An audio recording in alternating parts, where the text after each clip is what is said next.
Yeah! And we are back with the Bakersfield Underground, The Bug. And you just heard Strut and Bass by our girlski over here, Memzy. Am I interviewing Memzy or am I interviewing Emily, huh? You can get both, I guess. We can go back and forth. We can go back and Whatever forth. you want. Okay, I just want to know who it is this time and stuff, because, you know, we have one track that... Oh, yeah, I'll be Memzy when you want me to be Memzy.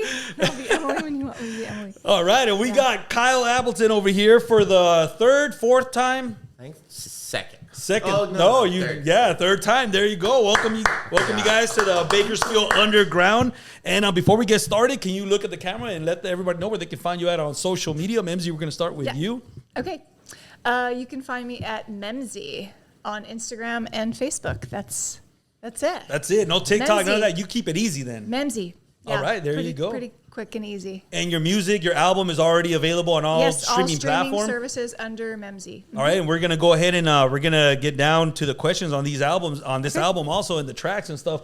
Kyle, go ahead and plug away. You already know the deal, man. I don't even have to tell you. He's Kyle Appleton on Facebook and Crappleton on Instagram. Oh, K-Rap. K-Rap. K-Rap. Is that how? That's Okay. Because whenever I see your videos, it's Crappleton, but I'm saying it wrong then, right? Well, no, K-Rap. This is me. This I is- said I like every that. time I found see this. his, yeah. This is new to me, but she calls me, what is it? K-Rap?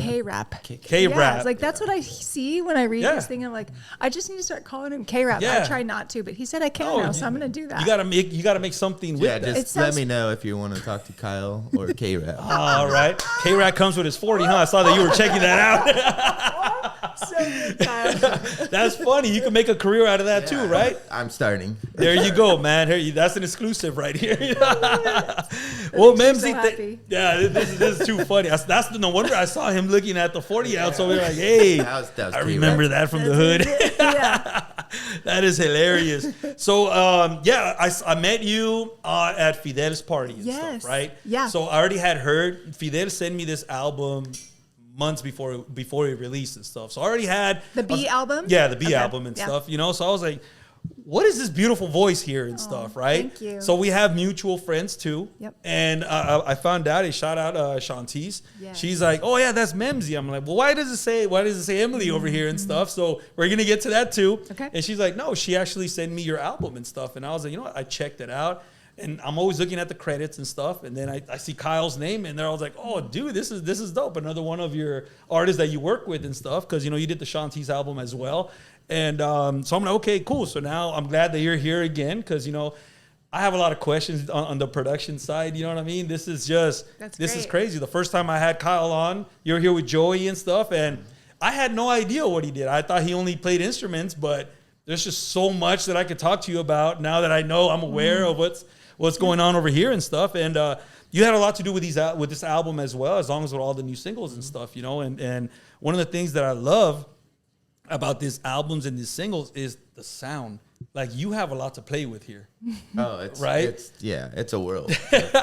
And this album right here, which we're gonna get to in a bit, it sounds very different than all your other work that you've done and stuff. You know, is that something that you find like challenging? It's freeing. It's easier to do. Really? It's easier to have no boundaries and okay. Well, maybe not easier is the word, but it's more fun to have no boundaries and not like go for something specific. We're just have fun Playing. We play. Yeah. Oh, okay, because it does sound like it's a very deep album, right? And your song started, you know.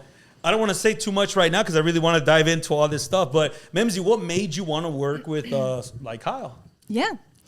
I've known Kyle around in the music scene for several years now. All Was a right. good friend of my first bandmate and of my first band, and helped Bakersfield produce. Cactus, huh? Yeah. We're gonna get into that too. Helped produce a lot of songs Nice. on there and played a lot of instruments on there for us. And he's just like a great guy, very talented. Oh yeah. But the best part about Kyle is how good of a listener he is.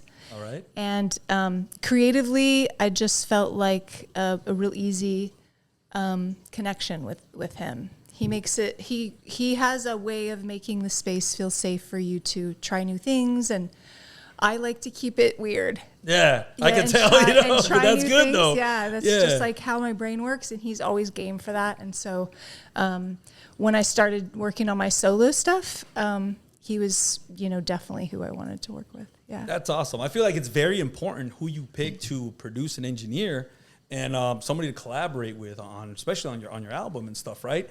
Because they play a big role in what it's gonna sound like, what it's gonna feel like, and stuff. Sure. Especially as a solo artist now, I play the keyboard a little bit. That's how I write my music. All right. But really, I don't play many other instruments. Most of it's happening in my head. Yeah.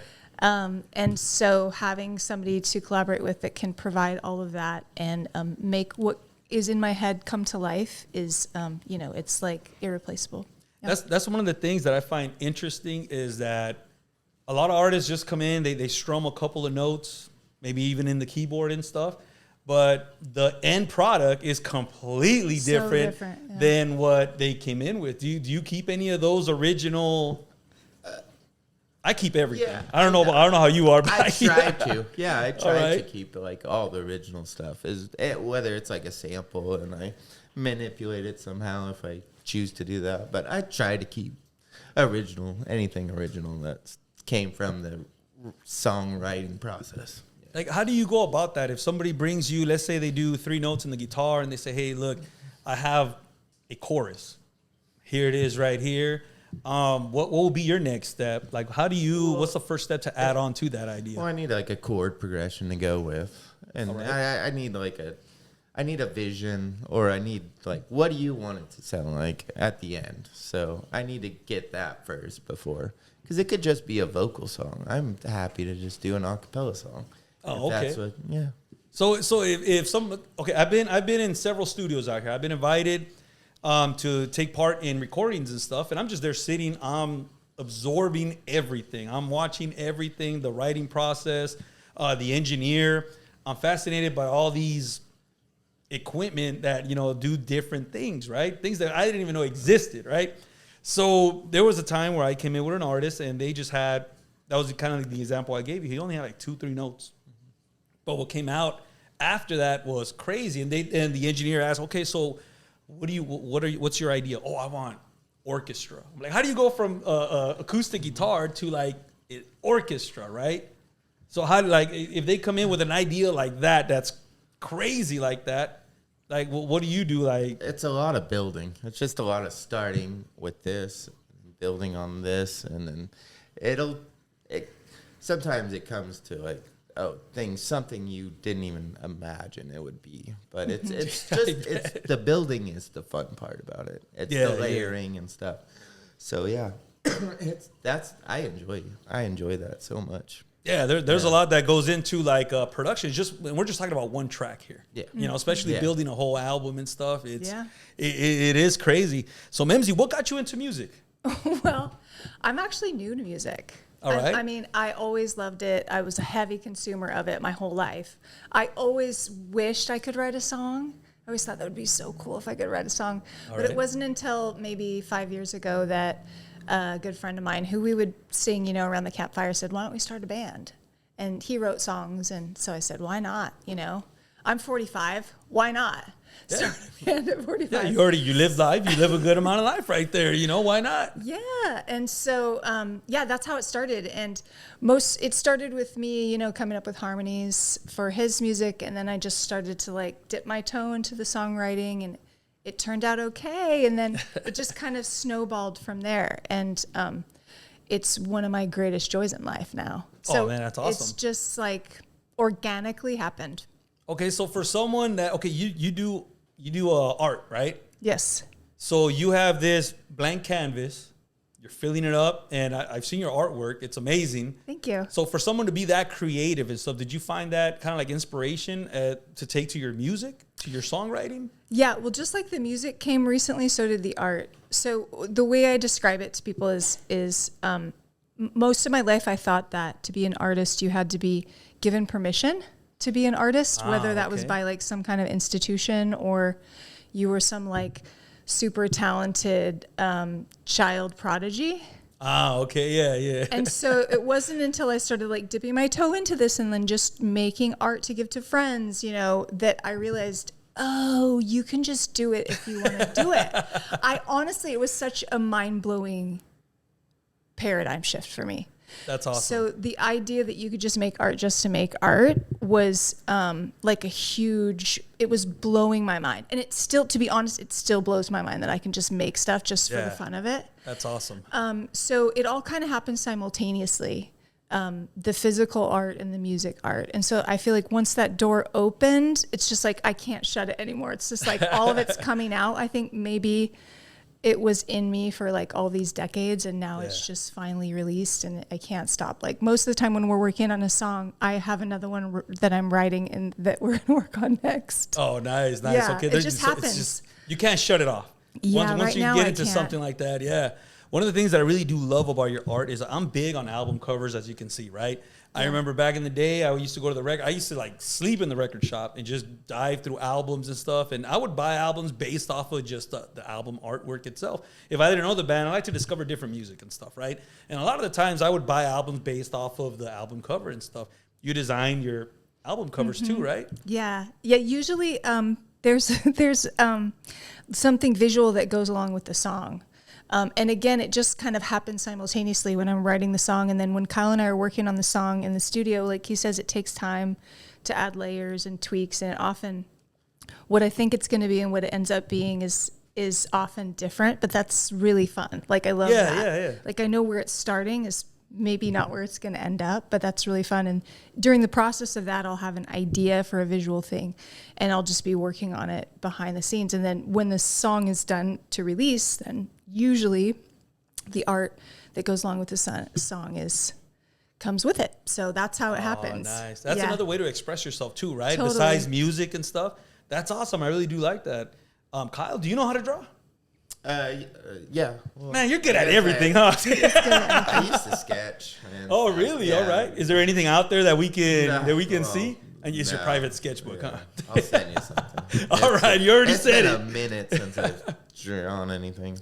You have to send it to me then too, because I want to see it. Yeah, we're gonna be the judge, right? We're gonna figure this out right here, how good it is and stuff. That is funny. You mentioned that you listen to a lot of music and stuff. Yes. Give me some names. Give me some bands. Give me some artists or anything like It's that. very diverse. That's fun. Me too. Yeah. So I'm like, I am constantly seeking new music. Oh, same here. And I am creating playlists regularly all the time. And so I have like a 2-hour worth playlist that I usually am curating once a month. All right. And I'm sending it to my friends because they've asked for them. That's awesome. Because they're just so different, like my music too. So varied and all over the place. That's good though. Yeah. I do the exact same thing. Yeah. I got my own playlist too. Right. Yeah. So anywhere from like Haim to Kendrick Lamar to Florence and the Machine All right. to Medium Build. Are you familiar with I don't know Medium who that Build? one is. Yeah. I don't know. A Okay. lot of I'm gonna have indie to check stuff. it out. Yeah. Yeah, a lot of Is stuff. that like that's alternative? Is that what it is, or what are we yeah, talking it's about? like here? indie singer-songwriter. Yeah, Oh, nice. he's amazing. So yeah, it's all over the place. I mean, I could list a playlist right now and probably 90% of it would be somebody you probably haven't heard of, but Hey, I but love that's it. cool, though. There's so Yeah, much good music out there. Yeah, there is. And there's something about discovering new artists and stuff, you know what I mean? And the storytelling, the writing, and the production and stuff like that. I pay attention to all that stuff. But I always like listening to new music. Me too. I have to listen to new music every week because I have guests coming in, all different genres and stuff. And I like that, though, because I don't like... We do rap for a while, maybe like 2 to 3 weeks straight, and I'm done with it. You need like a palate cleanser. Yeah. But then we have somebody who does rock coming up next. I'm like, all right, cool. So I'm into that now. Then we have country singers coming in.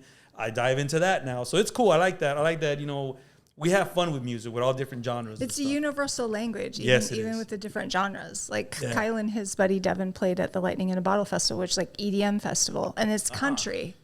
They play country music. And, Yeah. Well, it's like indie country, right? Yeah, we get kind of weird. Yeah, you get kind of weird. But the try to best get it. part was seeing all of these EDM people walk through and just stopping and like vibing with their music, their country Yeah. music, and just it's a common language. You wouldn't expect all these EDM festival goers to just like Yeah. love and appreciate this like Bakersfield country band, but it resonates with people. I like that though. How did you feel that crowd? It was a different crowd. I love that. That place is so fun. Do you get a little nervous though, like because they're kind of looking at you like, or do you just wait until? No, I don't get. We just do our thing, and if I know people are gonna dig it, but it's nice to hang out with somebody that's like a not country crowd. Yeah, that is true. So refreshing. It's a different vibe, right? It's a different lifestyle, yeah. But it's cool that you guys can relate in music and stuff. Yeah. Well, that's always awesome. Kyle, what did you grow up with listening? Like, is there any bands out there, any artists that you grew up listening to? It was, like Clapton was probably the reason I played guitar. Hell yeah. Skinner. But then after that, it was like the Korn era. So it was like all metal. Oh, you got into metal for a while then, huh? I was Korn and... You've had a lot of eras. Tell them all. Deftones and Slipknot. And you went all the way, all mask and everything, right? Yeah. Then my dad wanted me to play in his country band. So he's like, you're going to have to learn these songs. And it was kind of, a little chore at first. But it's different, once you did that, then I was like, fell into the whole... history of Bakersfield and the country world, and then I kind of got trapped in that live musically. But I love all types of music, but that's kind of where it started. That's cool because you could take inspiration. You mentioned a lot of different genres, and they're all somewhat out there too, right? Mm-hmm. So you find a lot of inspiration in that too, right? In your sound while you're engineering and stuff. Yeah, I love listening to anything and trying to pick up, inspiration from things and ideas for the next song. Yeah, there you go. All right, Memzy. So we have different artists that come in here. They write music in a different way. Some people choose a pen and a pad like I do. Yeah. Some people do the phone now, right? How does Memzy write her music? Oh, that's a good question. Oftentimes when I'm on a walk. Really? When I'm walking, oftentimes I do a lot of voice memos on my phone. Initially, melodies, lyrics, and then I usually sit down at the piano with a laptop and get the lyrics out and sort of the basics out. And then I go to GarageBand and put some tracks together for Kyle. Like, this is maybe going to be some horns here. But I do it with my voice or the piano. And then it just builds from there. I usually send him to start out like a foundation of the song and the lyrics and the melodies and the harmonies and maybe some instrumentation. And I usually give him a song of like inspiration, like this is kind of the sound, right? That we're sort of aiming in that general direction. Yeah, and then we start playing around. This is easy for you then, right? Because she comes very prepared. Yeah, it's like I don't hear not even half of that from artists. Oh yeah, I just bring some lyrics, and I say, hey, this is what I want, and then you have to create 90% of it, like. That's crazy. He does a lot. As long as she has the structure and the basic melody and the lyrics and stuff, and then it's just like, then we get together and just really have fun with it. That's cool. He does a lot. Like, don't get me wrong. Oh, I'm sure he does. He does a lot. Like, I have the basics, and I was like, this is how I want it to sound, right? And then eventually it gets to a point where it's like, that's what I was hearing in my head. We did it. Yeah, it's really fun. That is awesome that, like I said, she comes with an idea. And your ideas are out there because this album, even the new tracks, is not like what you normally hear and stuff. And I love that, though. I love this. Yeah. So, like, is that, like I said, it has to be a little bit challenging, right? Because you're playing with voice effects. You're playing with little sounds. Like, she makes, we're going to get into one of the tracks where she made all the sound effects and stuff. I learned from it because I'm like, all right, well, how am I going to have to do this? So then I have to dive into different, software and instruments, and I have to figure out how to properly use them. So it helps me out so much. Like, is like, can you make this sound like that? Figure it out. Yeah. You have like a million sounds of the same, right? Yeah. That's all right. So I've heard a lot of the other artists that you produce for and stuff, and like I said, Memzy's one of those different artists. Yeah. And when I found out that you produced her, I was like, no way, like. This is different. Like I was like, you were sweating in the studio for these tracks here. No, really. It's not. It's a little of. I got to figure this out, but it's all it's really fun to do. Oh, that's cool. All right, all right. A lot of people think Kyle is just in the country world, but he has so many other talents and skills and like interests in music and stuff. Yeah, I think just people don't know that often because he's just, you know, out with the country bands all the time. Yeah, like I said, when I first met you, I thought you were just a musician and stuff, and then I started looking at credits. I'm like, Kyle Appleton. Why does that name sound familiar? He's everywhere. And then I'm diving into everybody's catalog, and I see your name there a lot, either as a musician, producer, and everything else, right? So that's awesome right there. Do you remember the first song that you wrote? I do. Yes. The first. What was it about? The first song that I wrote was with my old band, Bakersfield Cactus. All right. Yeah. And it was during the pandemic, and I was riding my bike every day on the bike path, and that is where it came out for the first time. There's something about like the repetitive motion, I think, of biking or walking that something happens in my brain. It happens all the time. I can't tell you how many voice memos I've sent to Kyle out on a walk. I'm like, I'm thinking about this, and what about this? Yeah. But yeah, that song was about, you know, basically like the idea of what it means to be a human on planet Earth and like forging your own path and, you know, being the writer of your own song, basically. Oh, nice. Yeah. All right. Did that make it to one of the Yes. Yeah, it was on tracks? our Bakersfield Cactus album. Yeah. Oh, okay. Well, what's the name of the song? Because I went into Bakersfield Cactus too. I heard all the songs. Yeah. We're going to pull a couple of them out here in a bit. But what song was that one? Because I know you talk about, on several of your tracks, you do talk about planet being here and stuff like that. Like you go out there and you dive deep into that stuff. There's like a thread. Yeah, I think, like a similar thread. Maybe that'll be forever. Maybe that'll go away. But yeah, I find that pretty fascinating. That's pretty cool. There's like similar themes that go throughout, which is like, oh my God, we're human. Like, how do we figure this out? Yeah, you dive right. You go down that rabbit hole. You just start, you know. Yeah. You never know. You got a lot of good songs out of that, though. Everyone's got to be feeling this too, right? Like, you guys, Am I the are you only guys trying one? to figure this out too? Yeah. That is funny. How do you feel about creating your own music now? Now you have this other outlet now besides art where you can express yourself. Right.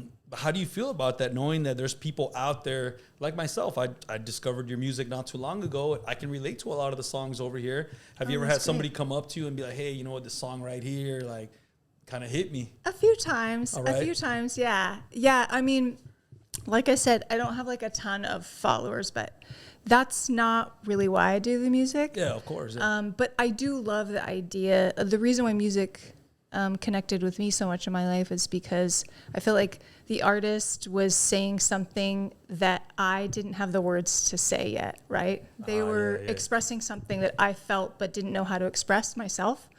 And so the idea that I can be on the other end of that and potentially express something that resonates with somebody else is like, it feels like a magic power.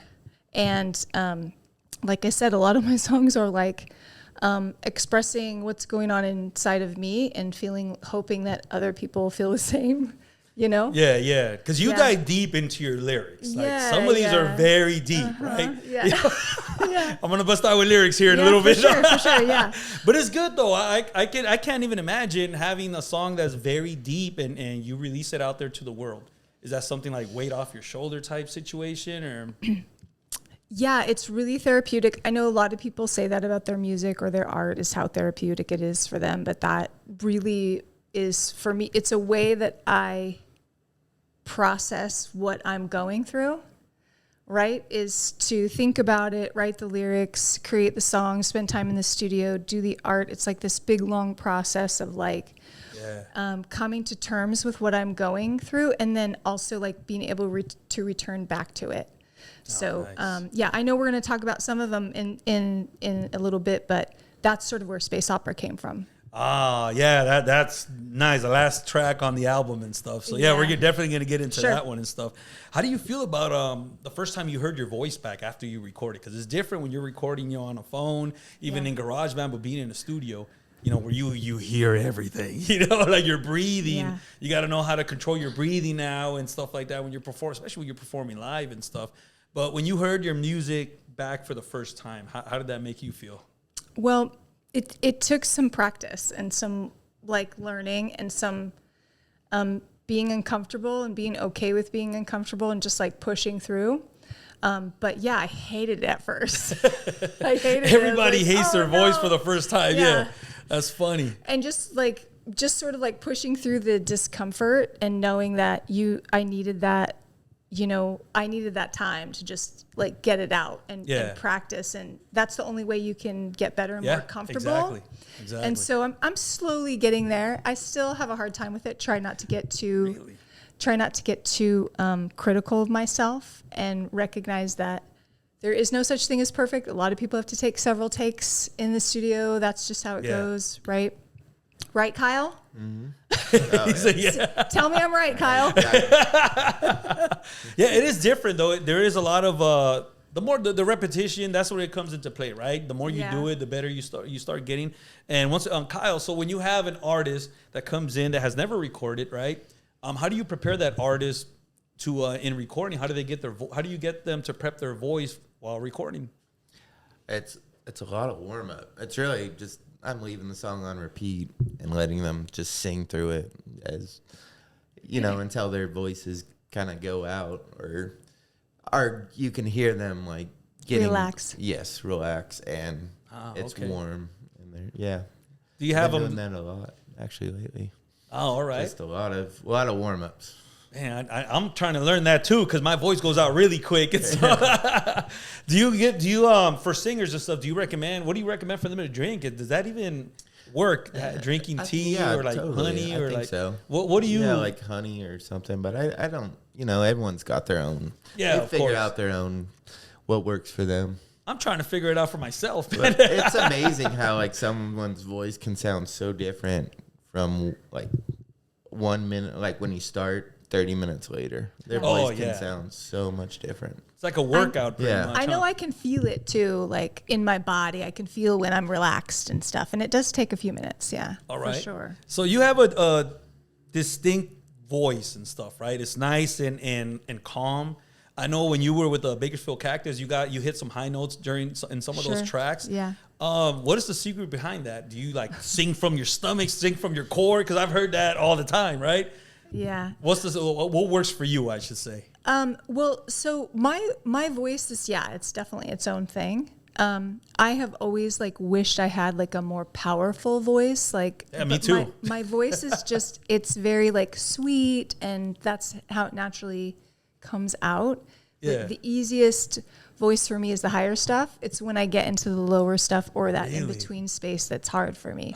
But I'm working on it. I'm practicing it and trying to get better at it. But no, that's just my natural voice. That's just what happens. There's no secret. It just naturally comes out that way. Yeah. No, that's cool. Yeah. I mean, I do try to warm up and everything, but no, it's just, I'll be honest, like I wish my voice was different a lot of times. Really? No, you don't want that. I mean, you got a really nice voice. That's and what stuff. I'm trying to accept it for what it is and then, enhance it in that way. Which Kyle helps with a lot. Like we do a lot of layering, a lot of vocal layers to like create the depth that I want. Definitely. Because if it's just me solo, it's just like very sweet and It is different once you add some of that background and stuff, and that's what a lot of people don't really hear. If you really got to pay attention to these sounds and stuff and how much goes behind the scenes and stuff to better the sound or the quality, I should say. How would you say, Kyle, like when you're adding background vocals to a song? That's one of her strong suits, is hearing all these backup parts. She's sending me stuff all the time. I got this idea for this backup part. And we're trying to figure out how to put 10 layers of background vocals in a song. Yeah, that's true. Which is a lot. You have to like rein me in because I will send like, I just have like, it just comes out like all these different vocal layers. So we have to pull it back sometimes. She's a great layer singer and a great harmony singer. She's been singing harmonies on other people's songs I've been working on. So yeah, definitely. And that's cool because once again, I think by now I'll be able to figure out where if you're singing in this track or not, because you do have a different voice than anybody that I've heard. Yeah. And that's really good. Thanks. You even kind of in your album you kind of scream a little bit in one of the tracks, right? And it was like a low, like, did that just Was that part of the original? We're going to listen to a song here pretty soon. It might have been like a growl in one of the songs. Yeah. And no, that just happened in like the studio, and I think Kyle just kept it. He's really good at like keeping those things that happen naturally, because those are the kind of things that I feel self-conscious about. Like I want to do them, but I feel a little bit self-conscious about them. So I kind of let them out in the studio, and then Kyle will capture them. Yeah, I'm glad you did too, because this sounded different. You know, I was like, whoa, did she really just do that? That's cool. Are we gonna hear any more growling and stuff in the future? Sure. Some anger in you, just let it out, you know? Yeah, I would love that. Have you ever dealt with a writer's block? Not really. All no. Most of the time I'm having a hard time narrowing it down. That just might be the place I'm at in my life. Like I said, that door's opened up, but no, I usually have too many ideas and I have to like narrow it down. Oh, that's nice. Then. Right All right, now. so I'm glad you've never ran into that. That's like some kind of a funk. Kyle, have you ever ran into writer's block or anything? Oh, yeah. How do you get out of that funk, man? Give us some advice over here. I don't have any advice on that. It's just kind of like, Sometimes you have to like leave it and come back to it, yes, right? yeah. That happens to me with physical art. All right. Yeah. Like I'll get to a point where I'm like, I don't know, and I'll have to like set it aside for a while, instead of just like harping on it and then come back to it, you know? Because then you're kind of just dragging ass now, trying to do something that's not going to come out like what you imagine. Right. Sometimes, I get that a lot where they say, we just got to put it away for a little bit, come back with a fresh mind. Mm-hmm. Maybe you come up with a better idea and make it sound better and stuff. Yeah. You just have to be patient, I think. Yeah. Like, the organic art, I think, is the best kind. Yeah, that is true. I've also heard, go out and live a little. Get out of the town, go to the park, and just see something that's different that might spark another idea that can add on to that previous idea and stuff. Yeah. Mm-hmm. Man, yeah. Once you get to the writer's block, let me know how you get out of that.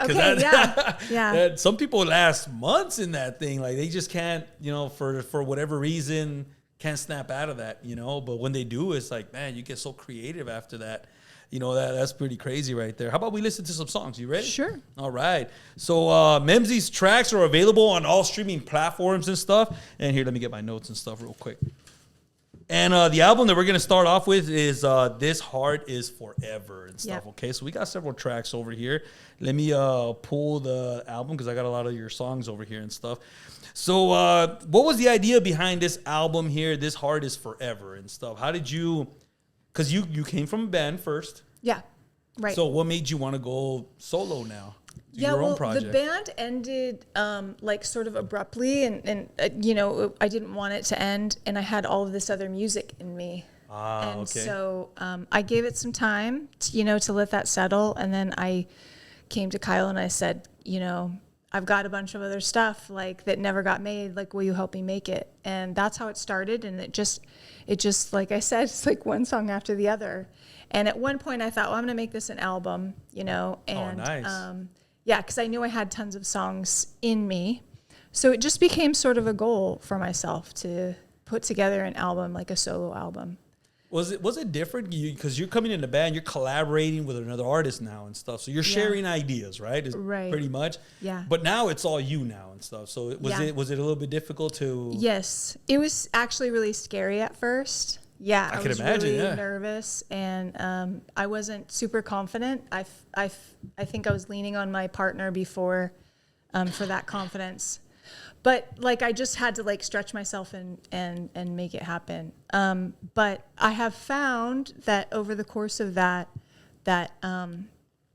being a solo creator has allowed me to come up with a bunch of different ideas that I maybe not would have before and be able to like execute them. Yeah, because you have to. Because like I said, it's weird, like I don't know if that would have worked with my past band, and so it's been liberating in a lot of ways and also really scary in a lot of ways. Yeah, that's a lot of emotions going in on this album here. It's very like vulnerable. Yeah, okay, because I can understand that because now, like you said, it's all you now. Right, and it's just me. Yeah, right. But all right, so and Kyle, but he's, Kyle's a perfection. Yeah, he's chill. He's not worried about anything. Look at him. He's got nothing to worry about. Yeah. Yeah. So let's start with the first song. We got Just a Little. Okay. So I always say that the first track is always the most important one in an album, right? Because this is the one that sets the mood and stuff.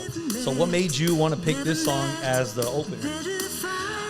Well, the album title is This Heart Is Forever, which can kind of be a downer, right? Like it might be perceived as a downer. And even this song is like, its message is dealing with all of the negative self-talk that you have in life. And we all have it, right? Yeah. Mine is really loud. And so the idea of just being able to push back on that fear and that shame and that doubt a little bit every day, you can slowly over time gain more confidence and everything. I love that. Yeah, I love that. but it started as a really acoustic song on the piano that was sort of like sad and sort of like this cry to the universe, like I can just a little bit every day. Really? All Stuck right. on it, but I knew I wanted it to be like. Ultimately, I want it to be like a positive message, you know, Okay. like that we can all just do this, like just tell our critic to just shut the fuck up. Yeah, right? pretty much. A little bit every day. And so I was out on a hike, and this song was sort of inspired by the song Free by Florence and the Machine. Ah, okay. Which is really upbeat. It's got this driving track to it, you know, and so I knew I wanted somehow to make that beautiful like piano lullaby into this. I like that. I like that. Yeah. One of the lyrics that you have over here is, all my life, never met a better fighter than my fear. Yeah. Man, that's shit, man. That's dope right here. I like lyrics like this. I get that deep and stuff. So Kyle, you get this idea over here. This comes to you and stuff. So where do you come in over here? I'm trying to put myself back in. Yeah, in that this was a long time ago. It's been a bit. I think I did send you Florence and the Machine. You did, yeah. and I was trying to figure out how to get that vibe and stuff. And Yeah. it's nice hearing this. It's been a long time since I heard this stuff, so it's fun. Yeah. So, And this is a different sound than your previous band. For So sure. yeah, so it's like there you go. There's a little scream right there. So That's the growl that I did. Yes, that's it. Yeah. I'm glad you left it in there. He Yeah. caught it. Yeah. And I was like, right after I did, I was like, I'm so embarrassed, but No, he put it in dude, the song, and I was like, so happy. he Yeah, did. it's something that stands out. Like I said, it's something different and stuff. So was the idea to come up with something completely different as far as sound than the previous band, or this is what we came up with and stuff? No, there was no like end goal, honestly. There was okay. just like, this is what I want to hear. I want to write a song like this. This is a song I've written. They go together like energetically, and like the message that I want to, the ultimate emotion I want to get out of it. Yeah, yeah. And so I'm gonna make it. And that, I mean, pretty much every song I've written has been like that. Yeah, like, I like this. I though, like yeah. this. This is what it sounds like in my head. This is the emotion I want. Here's a song that sort of like exemplifies that emotion, and let's go. Damn, there you go. Yeah. What a great way to open up the album over here and stuff. The next track that I have over here, let's go with Letting Go. Oh yeah. So over here you got lyrics like telling tales and playing parts just like Truman in the show. No point trying to change what you settled long ago. What can you tell us about this right here? Well, yeah, this talk about personal therapy. This is what this one's been with me for a long time, like probably 4 years. Oh man. And I was raised in a really high demand religion Okay. that I left at 37 years old. Okay. My husband and my kids and I left, and it changed the relationship with my family. I bet. And I've gone through that too, yeah. yeah, and so you know, this is me coming to terms with the idea that I was a completely different person, and they couldn't see outside of their bubble to who I really was. Oh man, yeah. And so like the lyric about playing parts like Truman in the show, you know, I equate my leaving of that religion to the movie The Truman Show. Are you familiar with that movie? Yeah, with Jim Carrey, yeah. Yeah, so that is my emotional experience, was that extreme. Whereas I realized at such a late time in life that I had been living in this pretend world for all these years, and there was this entire world out there that I had no idea existed. Yeah. And so for a while after I left my religion, I was sort of playing the part that my family wanted me to be, and after a while it just became unsustainable. Yeah. You're not being you and stuff. Yeah, I get that. I had a situation like that too. Yeah. Yeah, so that's So I had to like let go of of them ever coming around to knowing the real me, because it just wasn't possible for them, really. Wow.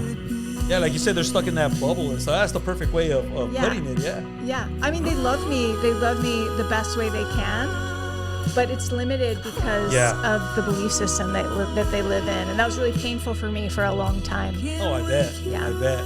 All you can really do is just love them for who they are and stuff. Yeah, that's what the line says. Acceptance is the hardest part. Yeah. It's always the hardest part in everything. It's just accepting. For real. Yeah, over here you say can't last long.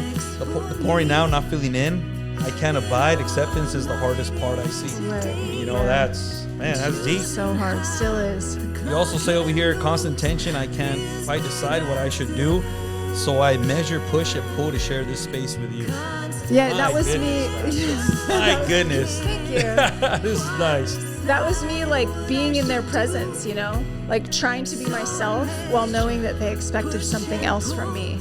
And so it created so much tension until I eventually just said, I can't do this anymore. And in order to save those relationships, I had to just be really open with them. Like, this is who I am. You're welcome in my life, but this is what you're going to get here, you know? That can be mind draining, right? Oh, it's exhausting. It's exhausting, yeah. That's why the pouring out but not filling in. It's like you're giving all this energy but you're not receiving any in return. Yeah. How long were you in a situation like that? Like, how many years were you feeling that way but not being able to be truthful, be honest, because obviously you're trying to keep that friendship going and stuff? Probably like 8 or 9 years. That's a long time. Yeah, it was a slow burn. Yeah, okay.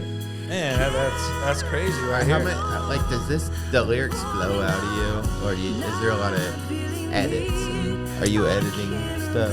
Usually, the lyrics.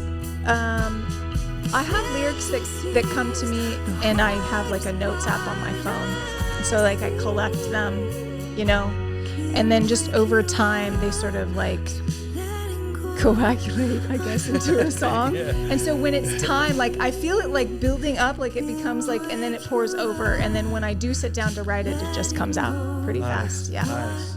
I like that though. I like the way that you create music and stuff. It's different than anybody else, but it's good though. It's a good, like I said, it's a good difference though. Let's talk about Power Couple. What can you tell me about this nice track right here?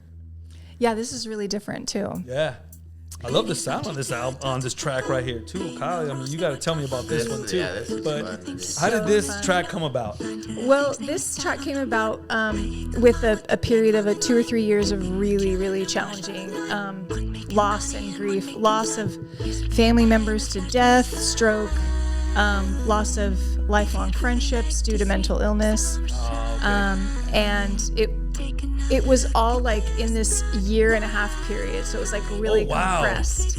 And at the same time, getting a lot of pushback from the outside world, judgment and questioning of things. And so my husband and I are going to hit our 29th wedding anniversary. Oh, congratulations. In a couple weeks. That's dope right there. Hell yeah. And, hey, big shout out to him. Yeah. I love that. He deserves it. For sure. So like, we had to, it could be a scenario in which it would be really challenging for your partner, you know, but because we were both dealing with these same losses, but we had different relationships with the loss. Yeah. And so it was like during a really dark time of that it was just really clear that we were doing it, like we were surviving it, and we were supporting one another. And despite all of the shit that was coming our way, like we were gonna get through it. And it was not the first time that has happened. Yeah. You know, leaving our religion was another one.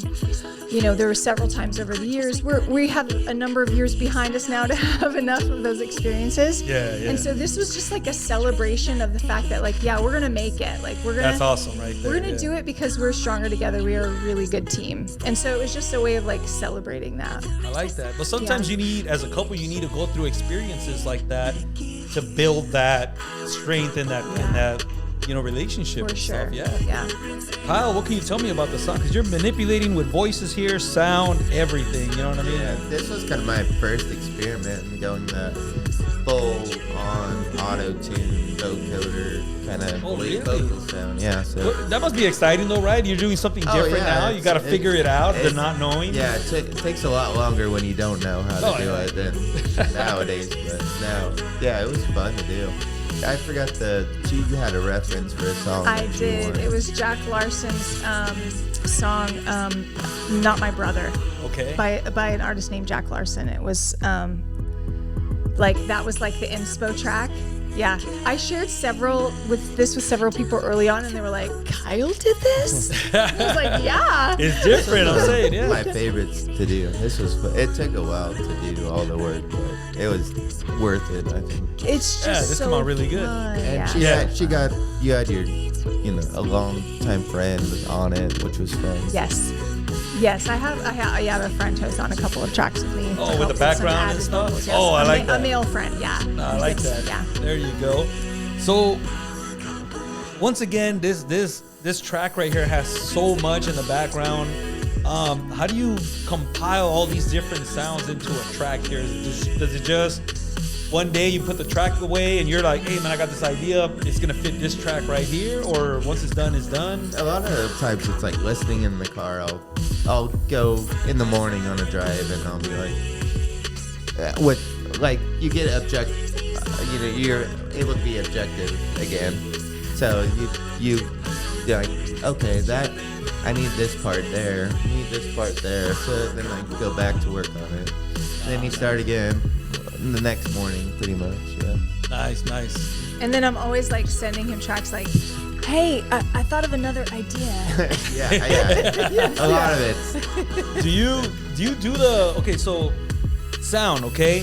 A lot of people listen on headphones, earbuds. This is the perfect example because there's so much going on in this song. Do you do the car test as far as I think everyone that's does a the must. car test. Yeah. Because there's a music sounds so different in the car than it does on headphones, over-ear headphones, even earbuds. Some people listen to it Sounds over different the phone. everywhere, yeah. It does. So, Kyle, what kind of sound test do you do? It's mostly car, but Car, huh? yeah, no, Nice. headphones are always nice. I like to hear it all around me and stuff. Yeah, because I like to hear space. Yeah, I get that. But at the studio, you have all this nice equipment that not everybody has in their home and stuff. So you have to consider all that too, Oh right? yeah, it's more important. It sounds good, and on a little Bluetooth speaker than it does on a good system. Do you ever change sound based off of what it sounds like in your car, let's say? Absolutely. So what do you listen to when what are you looking for when you doing a sound test in a car? Well, you kind of use references, like if you put on your favorite song, and then like see how close the frequencies are, and Are you like taking notes, mental notes, or stuff like that? Oh yeah. This part's too muddy. This part's too bright or something. Yeah. You just can't shut that off too, right? Oh, when you're listening to no, radio it's not. or an older CD It's or hard. whatever. You can't listen to music and not think about that anymore. But you still enjoy music, right? For what it is and stuff. Absolutely. Yeah. I will often think a song is done, and then he'll be like, just give me a few days, and then he'll send me another mix, and I'm like, oh my God, he's like, of course, he made it better. Like I wouldn't have heard any of that. Like we get to a point at some point where I'm like, I'm not going to hear anything else different. So this is where you have to take the lead. Yeah. So have you ever had the experience or the situation where Kyle's like, look, I'm going to add or take away, and he sends you the final track mastered, and you don't hear the difference? Has that ever happened to you? You know what I mean? Oh, for sure it's happened. I mean, it usually happens towards the end when we're getting really close to finishing, and I'll be like, I don't know what you did. Right. Like, I can't tell, but it sounds great. It's like really small things that only he can hear. Yeah, because like A or B, and you're like, I don't really. They both sound the same, but I tried to listen to both of them, and that's the thing. That's the thing about engineering is that you have these different ears. You listen to things that we don't normally hear and stuff. Even if it's something small in the background, you might lower the volume on it. Maybe we can't hear it. I get sent a lot of music that it's like the rough draft and stuff. And then they send me the master version later on. I'm like, man, sometimes, and I want your opinion on this. The sometimes overproducing can ruin a song, because sometimes the rough version of it kind of sounds a little bit better than a mastered clean version. Or what's your opinion on that? I think it's I think it's everyone has their own opinion on that. Of course. But yeah, I think there's a lot of times I've heard things come back and I'm like, yeah, I liked it better before or something like that. And you just leave it alone pretty much? Yeah. Well, it's I don't get the final say a lot of times. Oh, really? But, so you leave it up to the artist or like, what is it? Yeah, oh, really? usually Okay. He's really, really intentional about that. He wants the artist to have the final say. That's good. Yeah, that's good. Because sometimes, like I said, working with I don't know if the right word will be wrong, producer could change the whole flow of the project or the track. Yeah, but also I have to lean on him sometimes. I have to say, like, I really want your input on this, I think it's always good to have other people's ears, like opinions on it too. Yeah, true. So that's good. I always think that's a good thing. As many people as you can involve in like, what do you think of this? And fresh set of ears. Yeah. Perspective. That's true, because you never know. They might catch something that you probably missed and stuff, So, that's... I'm glad you said that, too, that you're open to different opinions and stuff. I think you would have to be, right, at this point? Like, you would have to... Yeah. You can't catch everything. I don't see how you can't welcome that. Yeah, there you go. It's going to make everything better. There you go. That's why Kyle's so good at what he does. Yeah, really. I'm always picking his brain here, trying to figure it out. Let's talk about Alpha Dog. This is one of the. There has to be a story behind this one right here. I posted on it before. Yeah. And so what can you tell me about this lovely song right here? This is a good story. Now I want to begin by saying I love men. Okay. All right. Yeah. So that's the preface. Yeah. I don't hate. I didn't get offended. I actually, this is one of my favorite songs. Okay. I love tracks where women speak up. Right. This is one of these powerful tracks, and I love this. Yeah. So this track came from like you said, my first band, Bakersfield Cactus. There was a song on there called "In Between," which is really actually like a female sort of anthem, but a lot of people didn't receive it that way, which is fine. It's just subjective. Yeah. Everybody takes it. But when we were in the studio for that song, that was a song I wrote. I was describing like the feelings behind it. It's like this feminist anthem or whatever. And everyone in the room turned to my male partner to ask what he wanted it to sound like. And I know it was like, it wasn't mean-spirited or anything, but I clocked it for sure. And that was like the seed of this song. And then over the course of a year or two, being in the business world and being in meetings with mostly men, and getting talked over or interrupted or whatever, I just one day, it was like the final straw. Yeah, enough is enough. And I got off of a Zoom meeting and I went to the piano and I wrote the entire song in one sitting. Yes. I love this though. This is one of my favorite tracks. So it was just like vomited out of me.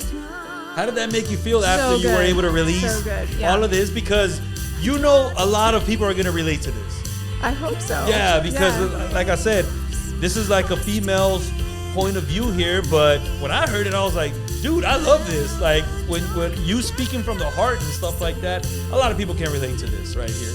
Sure. This was one of the first tracks that really stuck with me. I listened to this album at least 20 to 30 times at the very least, because I'm picking lyrics. But this is one of the songs that stuck out in the beginning and stuff. Yeah. You have lyrics over here as Eleanor and Ava kicked ass behind the scenes. Y'all clapped and cheered to honor those who carry certain genes. That was a kind of like a situation that you ran into and stuff. Yep. And what you're listening to right here, it says, "Of course you think he's the one. How could she have the no? Leader of the pack turns out it's her dick you can blow." And then someone blows the saxophone at the background.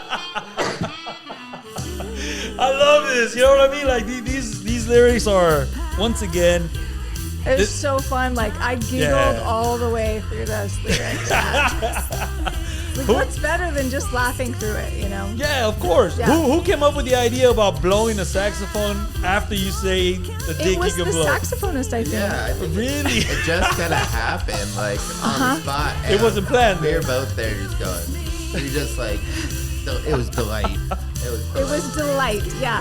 We had our friend Izzy come in and do saxophone, and I just gave him the track and told him the story behind it, and he came in with all these different layers, and he just did that. It was just like perfect. I was laughing when I first heard that in the background. I was like, oh God, it just fit perfect right there. Oh, and then I laughed, and Kyle caught that, which was perfect. Yeah, it's in the track. That's awesome. It just makes me there. laugh. Every time I hear it, it makes me laugh. It's a really good, it's a feel-good song, even though, like I said, I'm sorry you went through those situations, but hey, it needed to be said, right? Yeah, of course. It's just like a way to laugh through it. Hell yeah.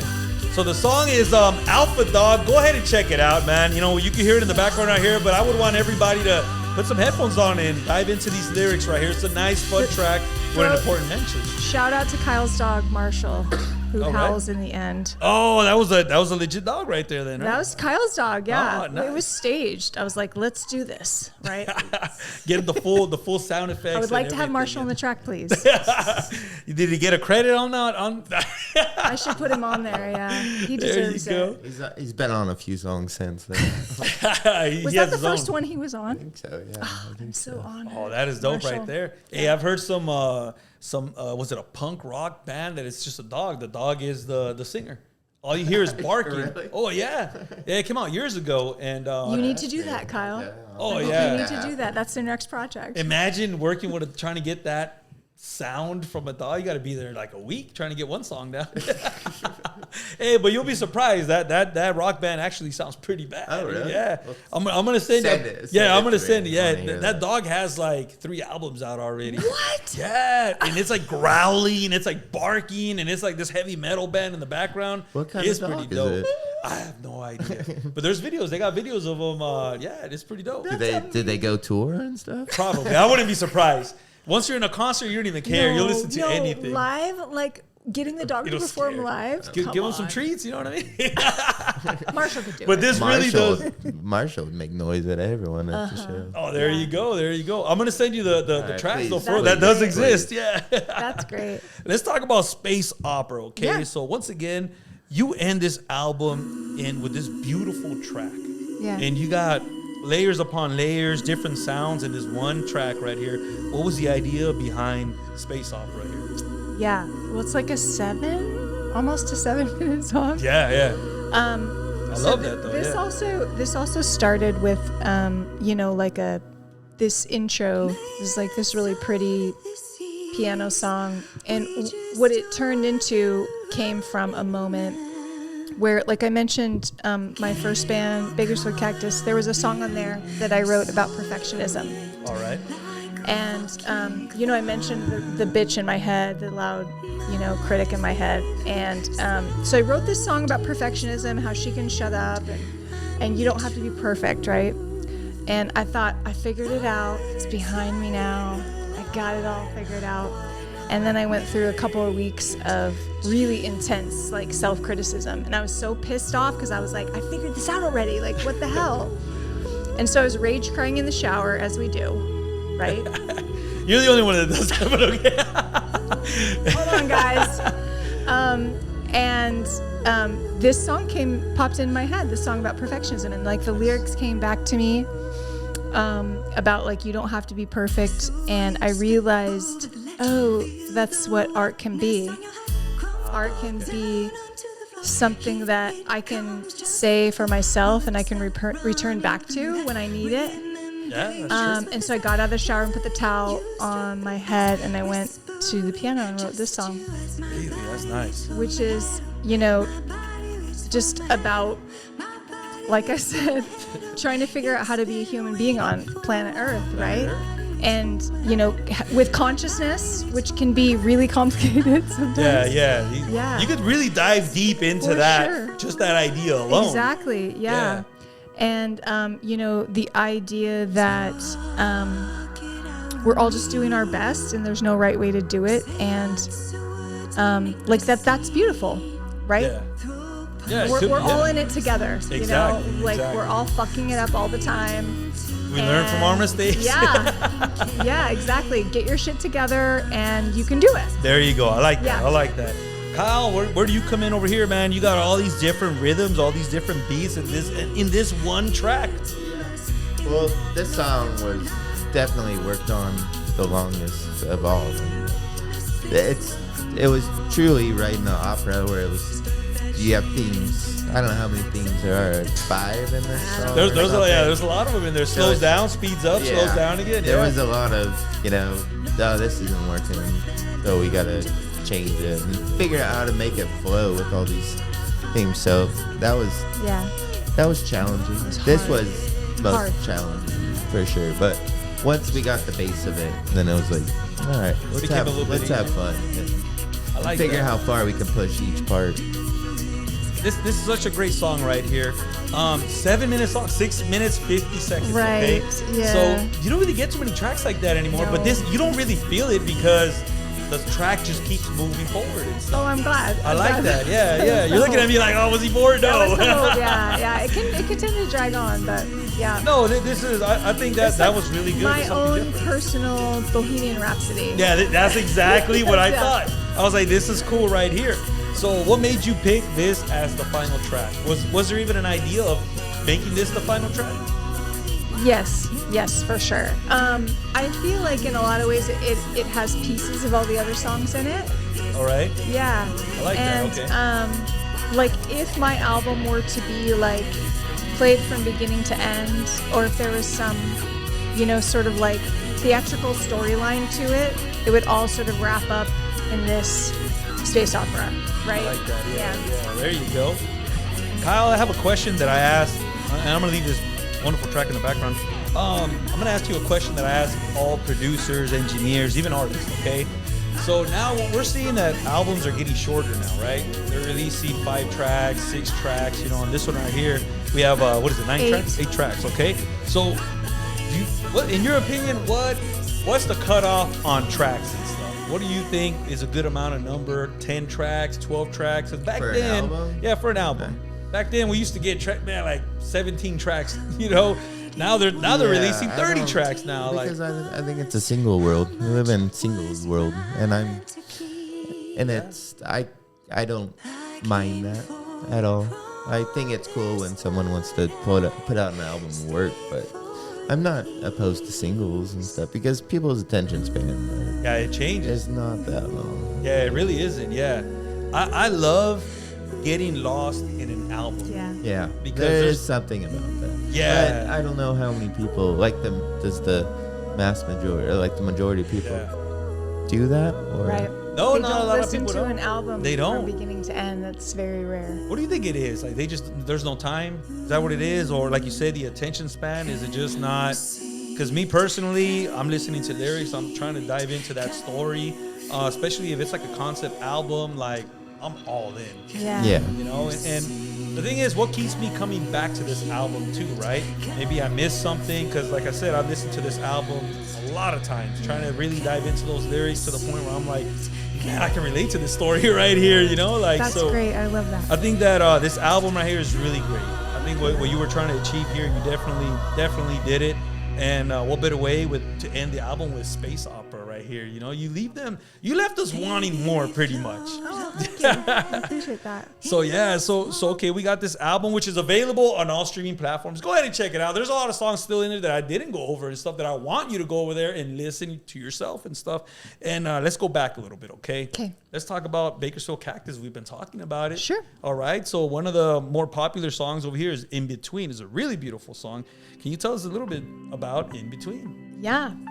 Well, this is my first feminist anthem, which was, dealing with the struggle of, like being stuck in a patriarchal society without a voice, And so, yeah, being stuck. For me at the time, I didn't know how to have a voice. And so I feel like I'm gaining a voice more now. Yeah. A powerful voice too. I'm learning. Thank you. But at the time, I felt like I was stuck in this world and just frustrated by it, at least internally. Maybe not like, Yeah. this world is it? Yeah. Yeah. And so trying to figure out how to have my voice, how to have a different identity in the world than the one that was presented to me and that the one that was expected of me. Right? Okay, that's a lot. So stuck in this space where you haven't quite gotten there yet, but you want to get there and you can see where you've been. Yeah. That can be frustrating too, right? Yeah, it's really frustrating. Because you can't be yourself, you're trying to impress other people rather than making yourself happy? Yeah, and it's scary. It's scary to put yourself out there. You know, you don't know if you're going to be rejected or if it's going to be received well. You know, do we still worry about that? Okay, so there was fear behind, hey, I have this idea, I'm going to put it out there, Yeah, and of course. what the backlash is going to be. Really? Okay. Of course. Totally, yeah. What was the feedback with this one right here? Did anybody ever? I mean, I had good feedback. Yeah, it's a really good track. But, yeah, thanks. But a lot of the feedback, which I love, was people feeling like it was speaking about a different kind of in-between. Okay, yeah, in the Right? beginning, I had to listen to it again and again to really get the message, yeah. But that's kind of the beauty of art, I think, is that you can take with it what you want, you know, and all of us have been stuck in between a place and a new place. Yeah. You know, so like the feeling is the same. I was stuck in between not having a voice and having a voice as a woman, but everyone's been in that in-between space where they want to get somewhere else, but they're not quite there yet. Yeah, you know? yeah. I'm glad you're able to capture these moments, though. You know what I mean? For in sure. these beautiful tracks and stuff.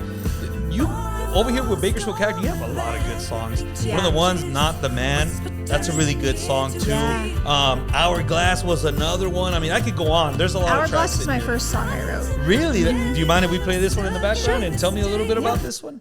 The first track, right? First song I wrote, yeah. Wow. Yeah. This is, like I said before, this is the one about like being the writer of the song, you know, meaning like you can create your own reality. You can, which is so, you know, simple to say, but harder to do. Yeah. Right. Yeah. Yeah, of course you can create your own reality, but it's hard to implement in everyday life for sure. Exactly. So this is just like a reminder of that. I like that. Yeah. Kyle, you played on a couple of these tracks over here. He played on all of them. Played on all of them. All right. Do you remember any of these tracks being in the studio out there? Yeah, there's a lot I did, like some work on like instrumentation at home and cinnamon. But Yeah, a we lot did of this guitar stuff was for sure. This was my first kind of introduction to working with Emily, and so it's kind of figuring out the boundaries right there with what you can get away with. And we were pretty conservative on think this so. stuff. Yeah. Yeah. Oh, that's dope. That's dope. I know Jordan also, he was playing the violin in some of these Yeah, tracks. Jordan as played well. on a few of these Right. tracks. Big shout out Jordan, yeah. Yeah, he's very talented. Yeah, there Very you go. talented.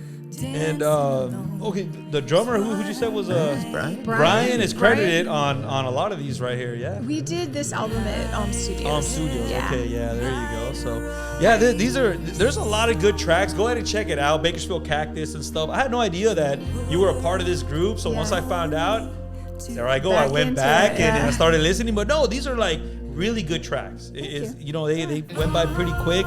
You got good messages over here. And once again, you have something to say, Yeah. which I really do like and stuff, you know. So I really do like this. Let me go back to my playlist over there. So, all right. So something happened after this album gets released, okay? So the album gets released and stuff. Yes. And I feel like your sound changed a little bit. Your attitude was more positive. You were more what can I call it? It sounds different. You come up with strut and bask, okay? Yeah. Now you could feel the confidence in your voice and your personality and everything. Am I thinking wrong here, or did something change during that time? Yeah, I mean, I think that, you know, the more time you have, the more confident. That's my goal always, is to be more confident. All right. In myself, yeah. And to be more confident in my art, my music. And so, like, I am often not, but I'm trying to be. Oh, and this song you are. Yeah. So, I'm gonna play. This is the one that we came in with, but I'm gonna play it in the Yeah, yeah. background. All right. So go ahead. So this song came about because I had just released my album, and my really good friend who Kyle mentioned has sang on a couple of my tracks before. Really big supporter of my music. The album had been out a couple weeks, and he texted me, he said, so how's it feel to have your album out? And I said, well, I feel like I just walked through the food court at the mall naked. I read that, yeah. Yeah.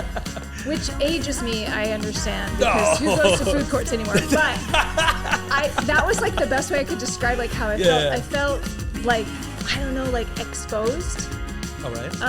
Not that tons of people were listening to my music, but it was like out in the It's universe, your life. you know? Yeah, this is like and your it was deep so emotions. vulnerable, and it was my first solo project, and so I just felt I was proud of it, but it was an uncomfortable feeling. And his response, when I said that about walking naked through the food court, his response was strut and bask.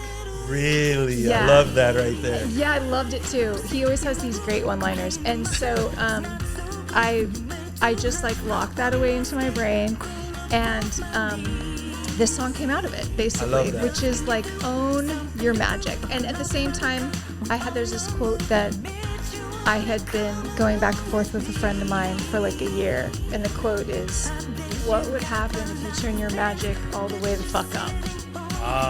Right? Because I think we all have it. Like, I'm not alone in that. And we all have our unique skills and talents. Definitely, our own unique magic. I've witnessed it in Kyle and a lot of people in my life. And so, like, what would happen if we turned whatever our uniqueness is all the way up and just, like, owned it? Yeah, hell yeah. You know, and, like, how powerful and beautiful that would be. So, in many ways, I'm trying to tell myself to do that. There you go. And then also other people. So that's where that song came from. It's a really good message too. And I noticed that on your social media, which go ahead and follow Memzy on Instagram, because you're gonna get these stories. Yeah. I read all that stuff. So, Yeah.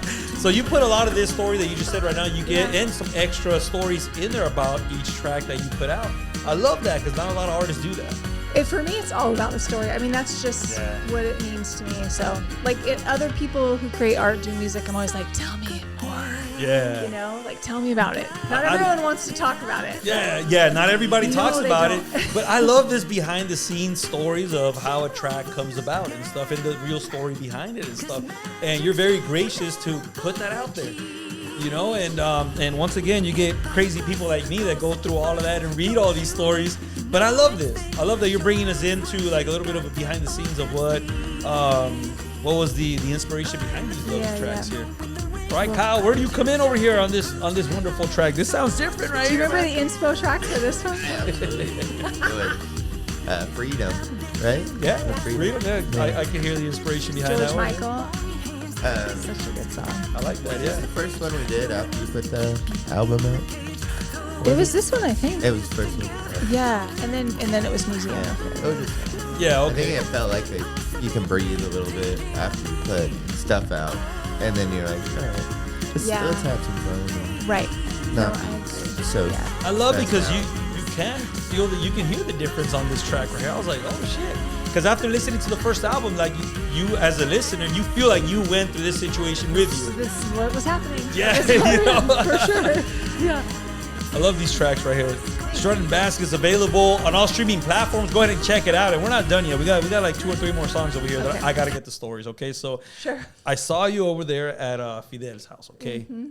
And I was only there to interview for the B songs. Yeah.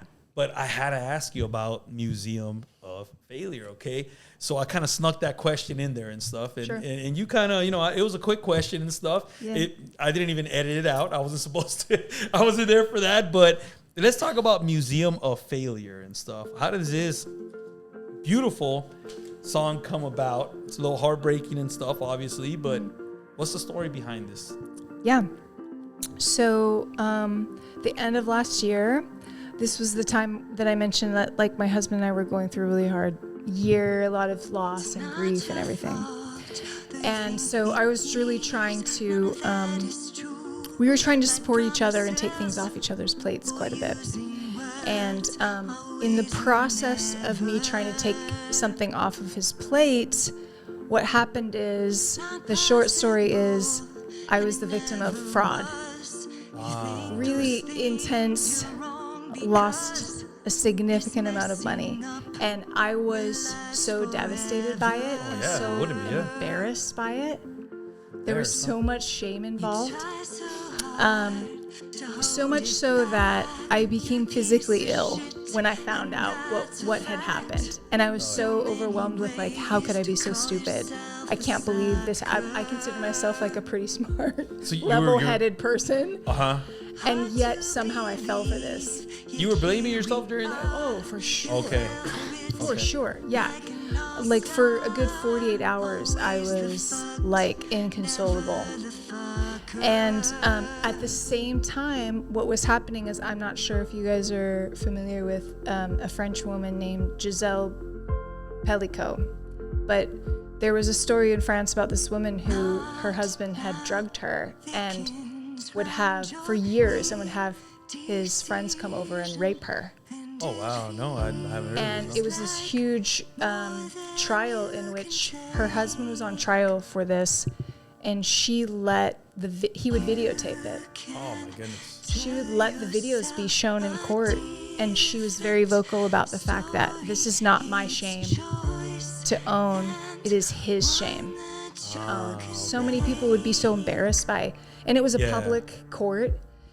And so there was a moment after like maybe a couple of days in which I realized this is not my shame to carry. It's these fuckers who did this to me. It's not You're right, me. yeah. I was trying to do something good. I was trying to help my husband. I was trying to take the load off of him. And they're the assholes that should hold the shame. And so I decided, like, there was really a pivotal moment where I was crying in my closet. There's a lot of crying, as you guys can hear. No, I mean, that's fine, though. I mean, that's a part of life, right? Yeah, That's where all the for magic sure. happens here, yeah. And I realized, like, I can change the story. Instead of telling myself I'm a piece of shit and it's my fault, I can tell myself that it's their fault, and I was trying my best. And so that's where this song came from, me trying to process through that.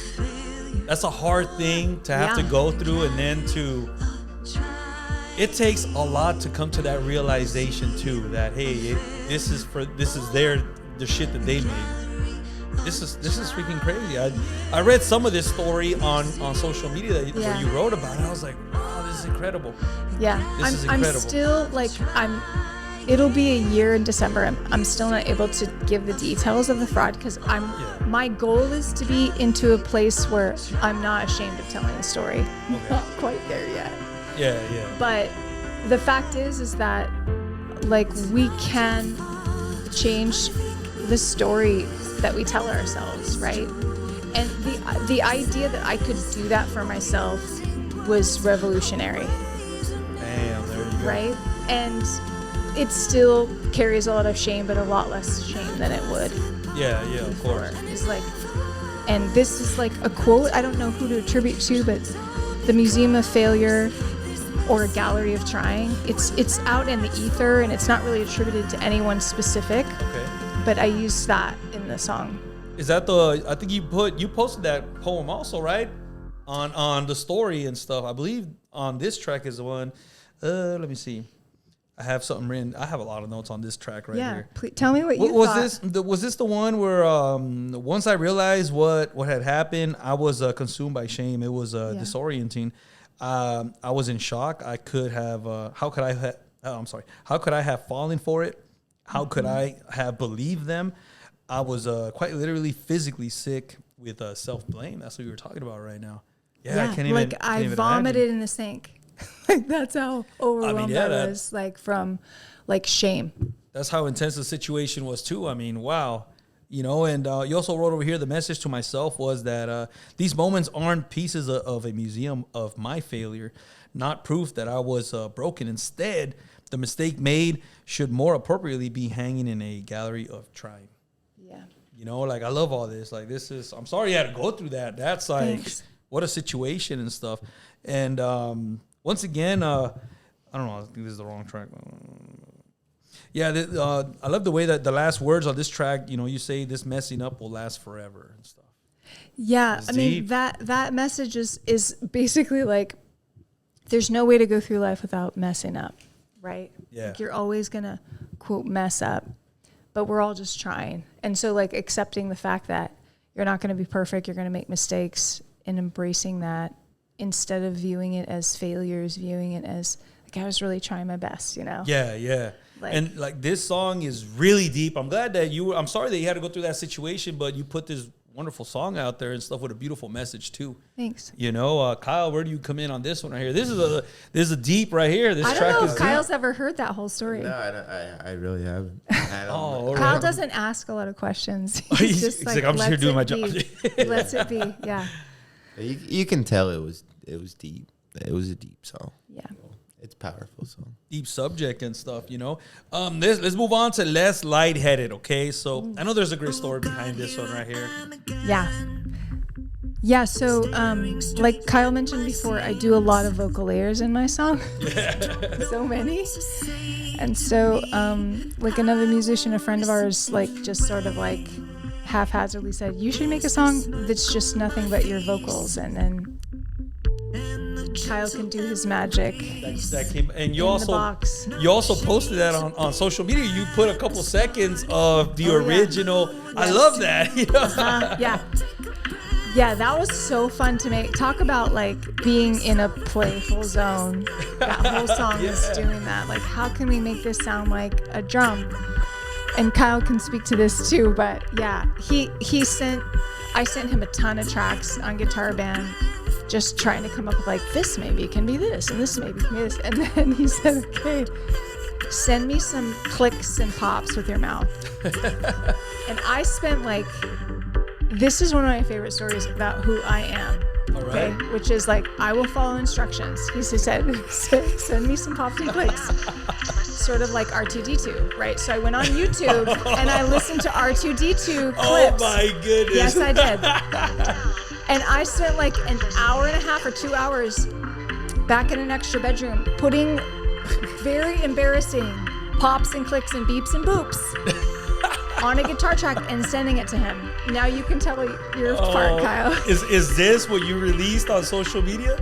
That was part of it. That was just a little clip Just of a it. tiny clip. But Yeah. you did 2 hours, 3 hours worth of sounds and Well, stuff? I was in there for 2 hours. I probably sent him like 5 minutes worth of Oh, stuff. okay. So there's a good hour recording out there that Yeah, hopefully I one day, practice R2D2. hopefully one day we get to hear.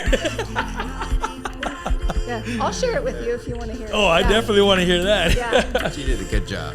She did? I mean, Yeah, when she said was it like- to me, I cracked up. I couldn't stop laughing for like 2 minutes. Yeah, I mean, what is this? What It did was you just send like me? giggling, but it was very useful. And I really went for it. Let's put it she that way. did. She went all in. Out of all the all in. out of all the sounds, what was the funniest one? Oh, we'll show you later. She just did them all. She had a script. So a script of nothing I but literally sound. watched That's like hilarious. R2D2 YouTubes, and then I would try to replicate it, and then I would find a different one. I was like, I want to give him all the options because I know Kyle can do his magic if I give him all these options. How deep did you go though with the sounds? Were you like, this is what R2D2 would sound if he's sad? This is how R2D2 would sound if he's happy? I think I had all of them. Yeah, I think I had all of them. It was everything. She didn't miss one. No, it was That is really hilarious. fun to do. Yeah. The sounds like a fact fun that track. if you could hear the beginning track that I sent him and what ended up happening, you can see Kyle's genius in there. It's like incredible. That's A lot of cool. it was happy accidents. I was like, oh, that sounds cool. Let's use that. But everything came from a vocal sound. Nice. There's Okay. nothing but Sample. my voice and my mouth in that song. I know when I read that story, I So was like, cool. this is too funny right here. Yeah. So when you get those sounds, you just start chopping it up and kind of like, is it kind of like a puzzle? This sounds good here. This sounds good over here. This sounds. I think that started as like a very simple bass. And then I think we both found something that we liked. And then I think it was that bass glitchy kind of thing that we like came up that, with. And then it was like, all right, let's go this direction. And Yeah, oftentimes like we'll just be in the studio and he'll just be trying a bunch of different things, and then all of a sudden we'll both look at each other and be like, yeah, we got something. "Hey, that's good. Yeah, like let's go that direction." I like Yeah. that because this track is out there. It's something different than the rest of your track, which I'm really do loving all of this right here. And there is a story, a meaning behind this track right here. Is that the track Yeah. is about being overwhelmed? Yeah. Is that what it is? Okay. Yep.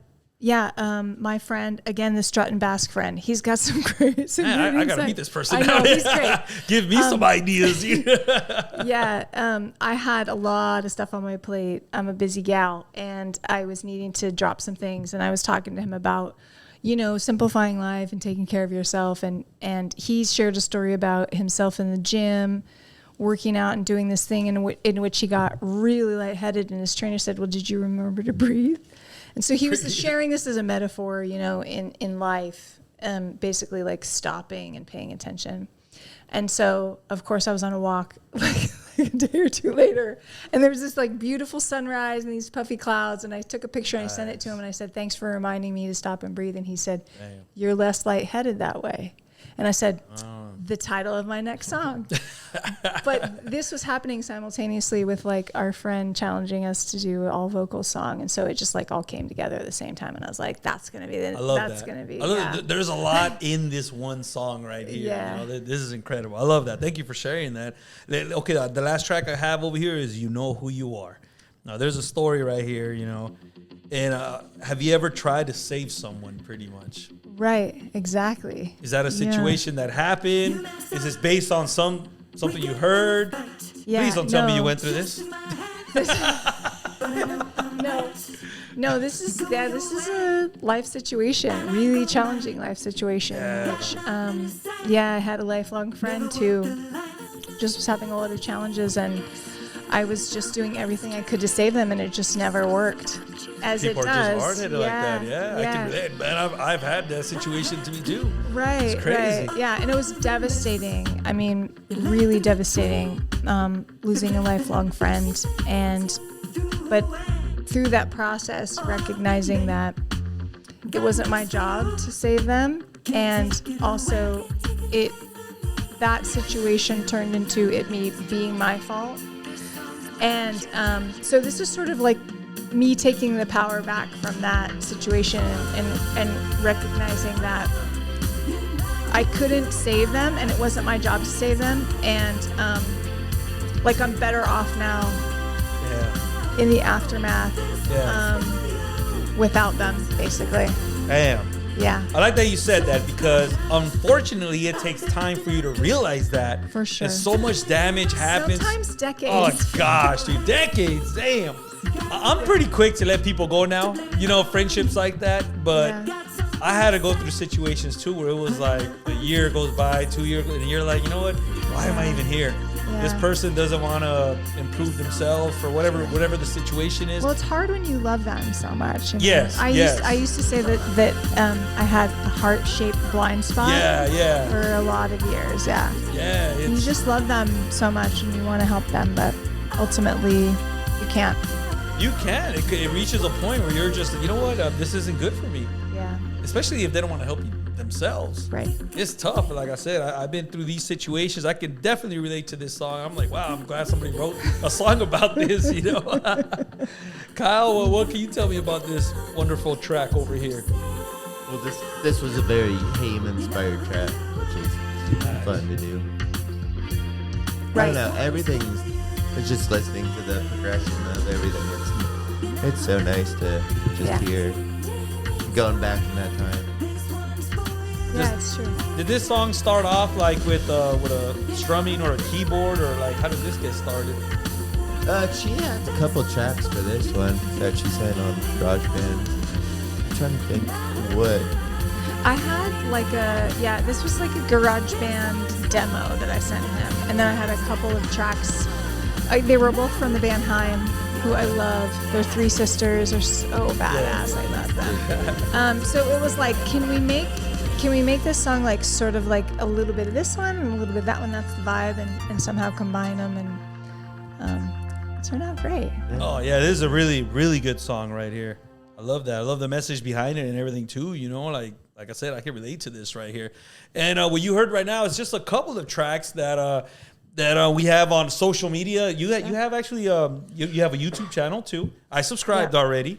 Okay, You know, great. so you got an extra person right there now and Okay, stuff. so maybe like 14 now.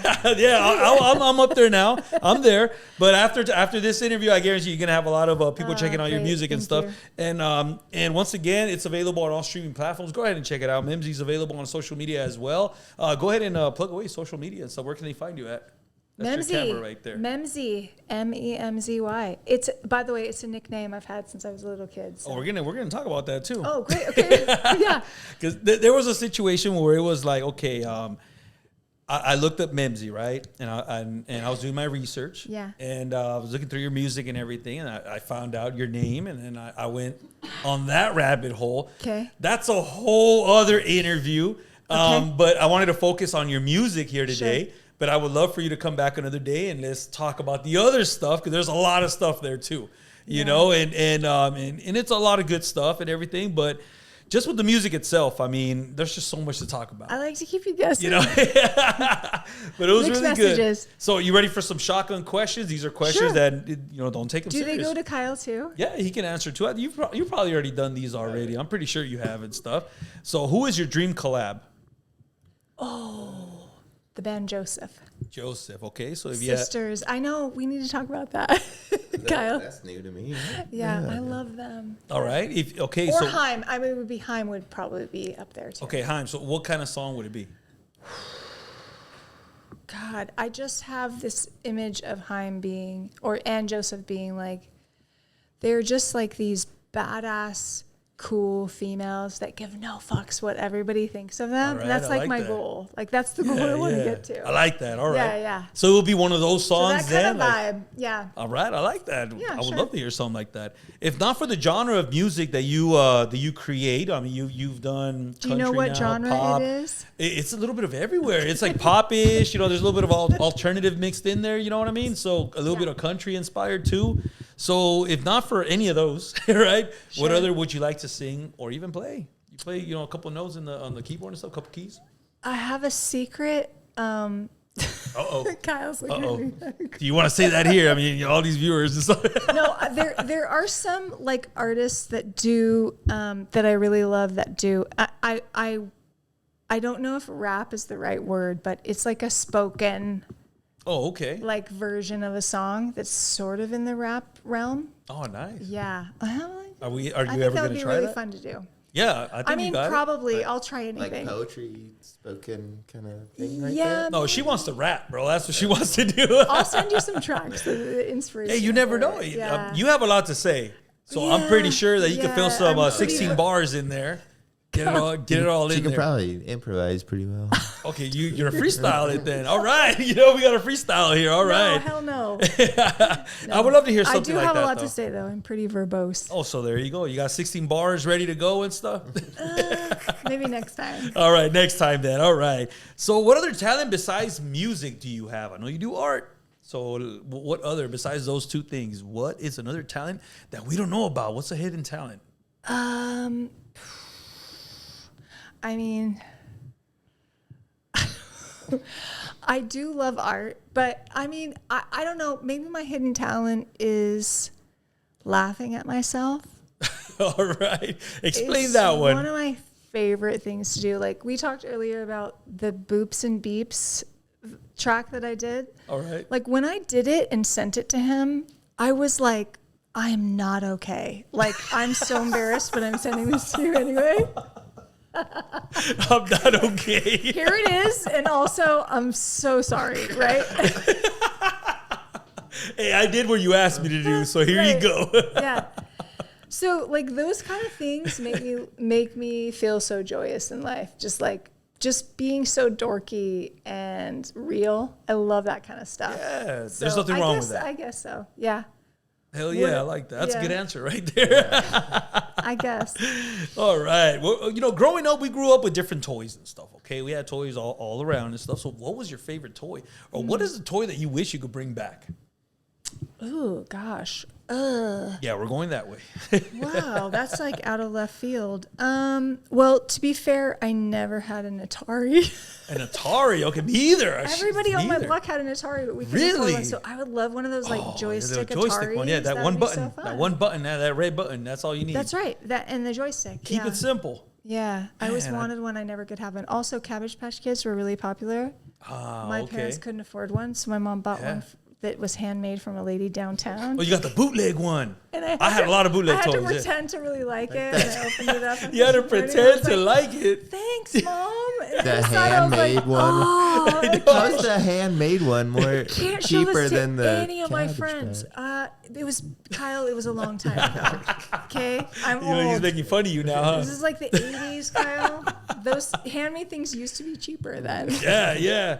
But a Cabbage Patch Kid, they have like rubber hands and a head, right? It was all rubber. Yeah, was yours? those were big. Was yours rubber too, or was it It was fabric. It was It's handmade. fabric. Yeah, some So lady you could tell it was a downtown. knockoff. Yeah, okay. Oh yeah, I was like, thanks, Mom.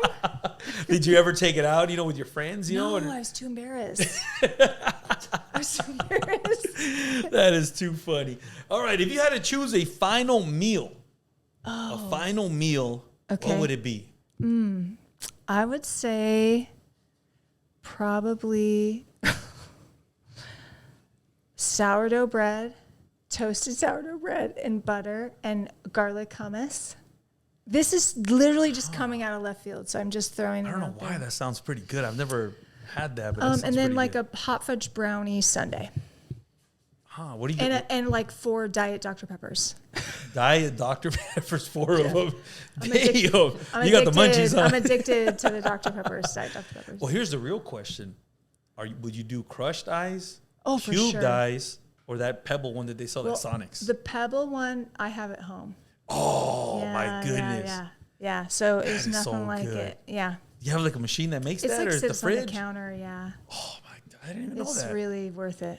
You guys should do it. Oh, hey, it does take. Have you ever had pebbled ice? Yeah. At the store and At not the at store, my house. not at your house. I mean, come on now. All right, next time for your next interview, I'm gonna want you to bring 4 Dr. Peppers, Got it. four bottles and stuff. Honestly, I would have if I would have known it was acceptable. I would have like had them there. Man, with some pebbled ice, that sounds pretty good. Oh, it's I so think anything good. tastes By the good way, like I've that. gotten do you several make people that? addicted to Diet Dr. Pepper because of that. Would you like to become my next victim? Why not regular Dr. Pepper Because for there's so your? much sugar.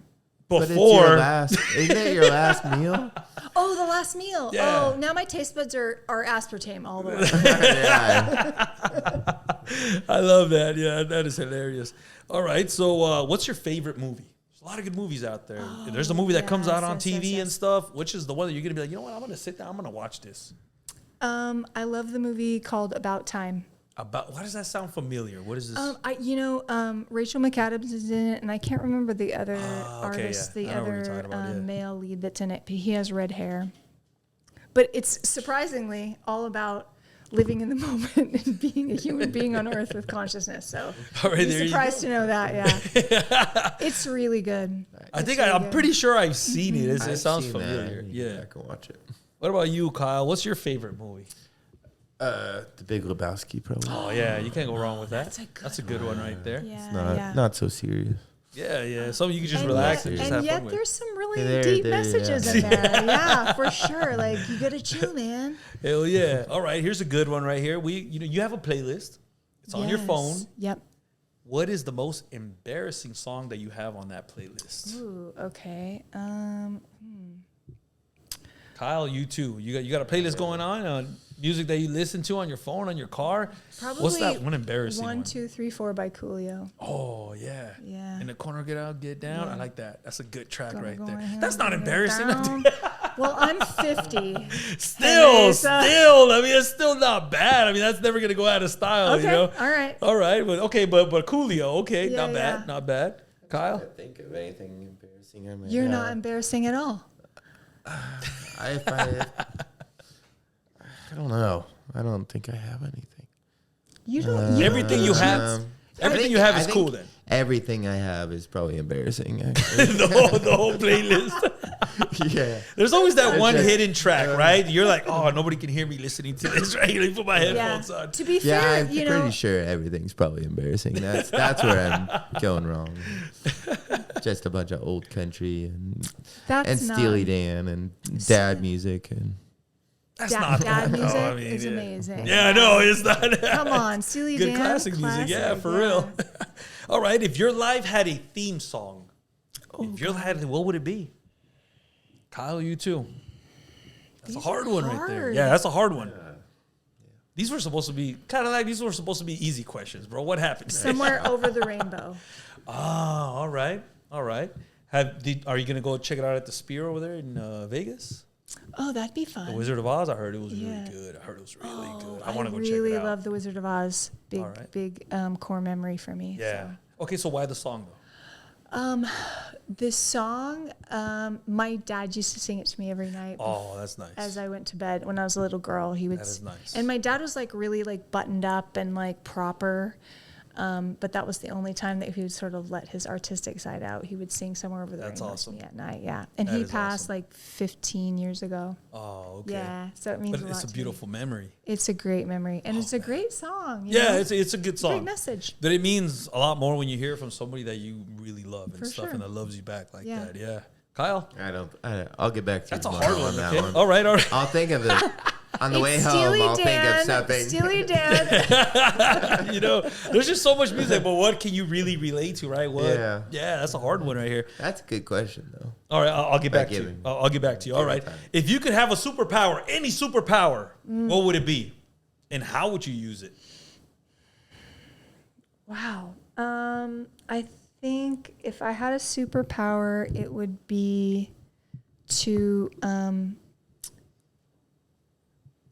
light speed. What is it where you go from one place to the next with no time? Teleportation? There you go. That's it. All right. How would you use that then? What would be the benefit of that? Well, I have kids. I have 3 grown boys that live all over the world. One's in Australia, one's in DC, and one's in Northern California. And they're very much living their lives to the fullest, but it means I don't get to see them much. Okay, teleportation. Them. Hey, I'll be there in 2 seconds. Boom. Yep. What will your superhero name be then? Memzified. Hey, did you see how quick she had that already? You've been having that. You just came up with that on the fly. She even said it like it was planned. Yeah, I know. She was standing there like Supergirl. That's rare. No, actually, I've been writing it in my diary for years. Like, I can't wait till somebody asks me for a You've been ready then, yeah. Big Sharpie. Hell yeah.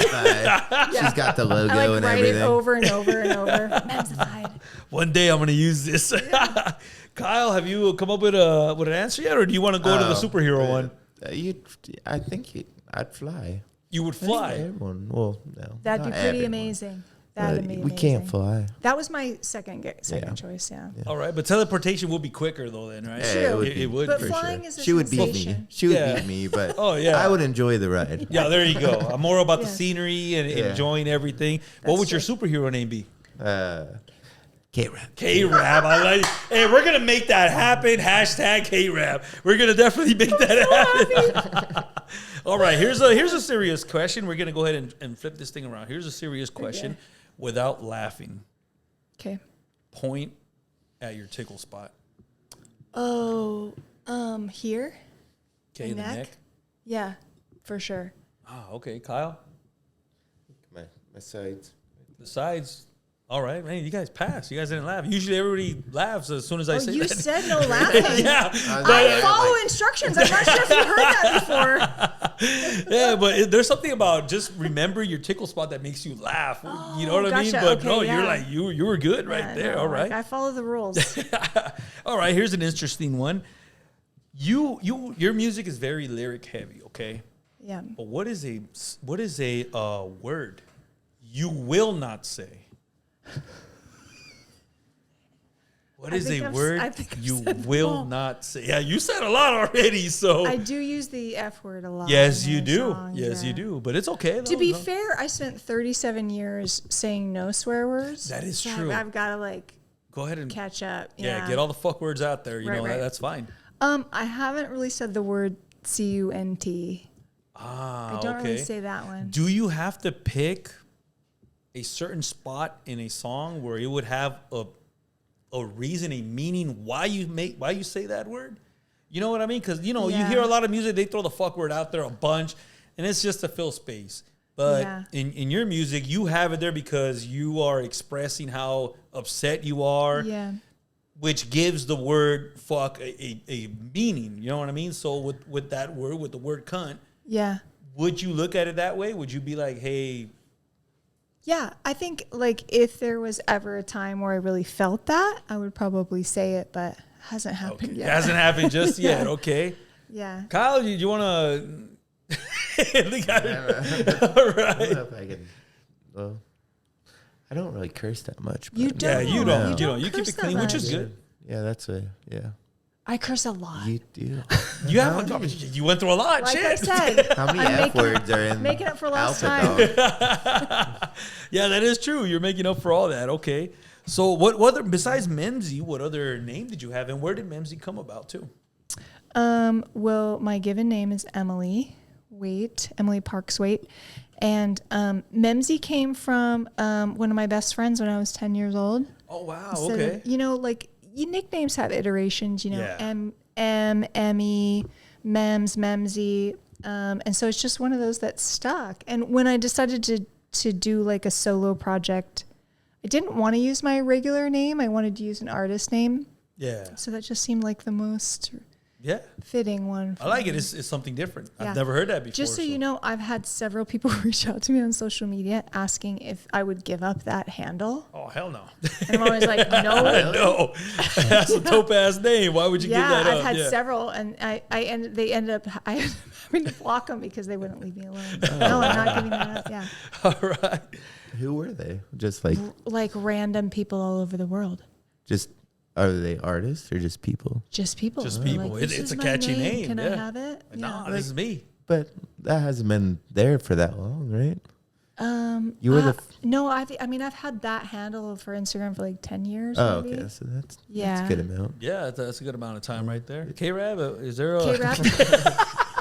Is there another a No, day? just, You've always gone by your name, but now you're going by... By K-Rap. We're going to try to make that hashtag Hashtag 2 weeks K-Rap. ago. Yeah, I 2 think- weeks ago. Was it 2 weeks ago? Hell yeah, it's the I think beginning of so, a whole yeah. situation now and stuff. Yeah. Yeah. I'm sorry, go ahead. It's Crappleton or it was Crappleton. and It now it's was. Did K-Rap. people say Crappleton to you before? Some of my friends. Some of do. your friends would call you Crappleton. It's kind of catchy. I mean, it's what you have on social media. But K-Rap, there's something about K-Rap is that. better. That's yeah, hard, yeah. man. That's hard I told right them there. that like our production creative team was going to be Memzy and the K-Raps. So Oh, there you go. Now you're going to have to it's wear just like like an a... inside joke, you know? Yeah. You're going to have to wear a shirt and just button up the top button I'm only gonna and wear stuff. a That's cape K-Rap. that has K-Rap. Be careful because I will have it made. Yeah, there you're going to have to wear it. And you know I will. know you You're will. going to have to walk around, like scary people. There's K-Rap right there. Don't mess with him and stuff. What's the most embarrassing thing that has happened to you on stage? A lot can go wrong. A lot can go wrong, You got a sound guy over there is not on top of his shit and, they turn your microphone off. Yeah, I mean, I haven't had a ton of experience in live music. Probably 3 years with Bakersfield Cactus, and I haven't performed live as Memzy. Okay. It's challenging with the stuff I do. We've got to figure out how to make that happen. That is true. Yeah, that's true. It'll happen. Yeah. Yeah. In some form or another. Yeah, it'll happen. We just need to make time for it and stuff. But it's a whole different thing, performing live rather than recording and stuff. But I think probably the most embarrassing thing was just me hitting like a terrible note. Like that was the most embarrassing thing for me. Most of the time, a lot of people don't even notice it. Yeah, Because maybe they're you're enjoying the right. show. We overthink Yeah. it, maybe, right? Sure, but okay. the majority of the time, they don't even notice it, Yeah.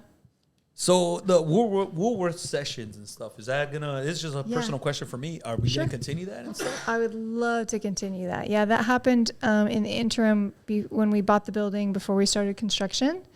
There's this beautiful reverb up in that space. The intention was always to continue it. So it's been a while, but I really hope to bring it back. We have that third floor still available, and we have a studio coming in the basement. So some iteration of the Woolworth sessions, I think, will continue for sure. I would love to make that happen. Oh, that'll be wonderful. Don't you think so, Kyle? That'll be Oh, wonderful. Yeah, for sure. Kyle? Yeah, it'll happen. Kyle's going to be our studio in-house music producer at the Woolworths. Oh wow, that's awesome right there. Hey, am I gonna get invited to sit in on a couple of sessions there? I've never seen you working and stuff. I'll stay quiet. Absolutely. Sure. Yeah, Absolutely. of course. I We'll talk have a you lot, down man. I there. talk way too much. Yeah, we'll have you in there. Oh, thank you. What's the most difficult song you've had to write? Whether it was because you couldn't come up with the idea, or it was because it was too personal that it was just difficult to write. Kyle, same for you. I'm interested to hear what you say about that. For me, it was probably Museum of Failure. That's a deep one. Yeah. That's a deep one. I knew it was going to be really vulnerable and exposing, and that's how I felt at the time. And I knew it was going to require me to explain it. And for me, that was intentional because I want to be able to get past the shame. And like I said, at some point, I want to be able to share the full story of it. That's my goal, because that means that I'll be totally released of all the shame, right? Yeah, it takes time. So it was sort of like intentionally forcing myself down that path that I couldn't back out of. Yeah. So that was probably the hardest. It was probably the most healing too. There you go. It's a beautiful song, by the way. Thank you. I'm sorry you had to go through that again, but my goodness, we got a really good song out of that and stuff. Kyle? Most difficult song. You had to write and stuff. Whether it's putting music into It was either Power Couple or Space Opera. I'm not sure which one. Oh, man, Space Opera is just out there, man. Kyle's really willing, and I think I asked him to do some hard things that he's maybe never done before, and I appreciate him being willing to try. Yeah. No, it's a good thing. It's a great thing. It's a great thing to get pushed. Yeah, to get pushed that way, get you in a situation where you've never been, be uncomfortable, because that expands your talent too, right? Absolutely. I like that, yeah. Absolutely. I welcome it. Sometimes he's like... encourage it, almost.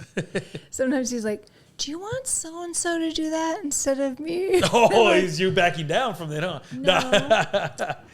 With Space Opera. Oh, okay. Yeah. Hey, that You're one's... like, do you want to ask so-and-so to help with that? Yeah, how about you give him half of the song, right? Yeah, but he pulled it through. He pulled it through, Even if it's not perfect, right? There's no such thing as perfection.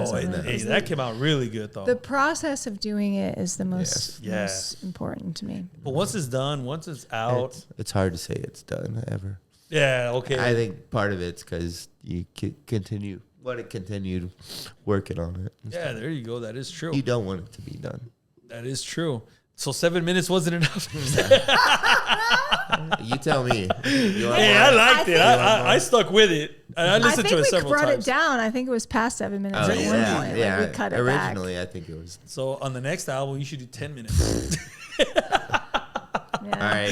Hit him with the 10 Every minutes. time someone gives her a challenge, she does it. That's a challenge. It's like, tomorrow I'm going to get this 10-minute long. Yep. 10-minute, and you got to use the word that you have never used before. There you go. All right. No, Kyle and I are working on a song right now that a friend of ours challenged us to use nothing but toy instruments. I like that.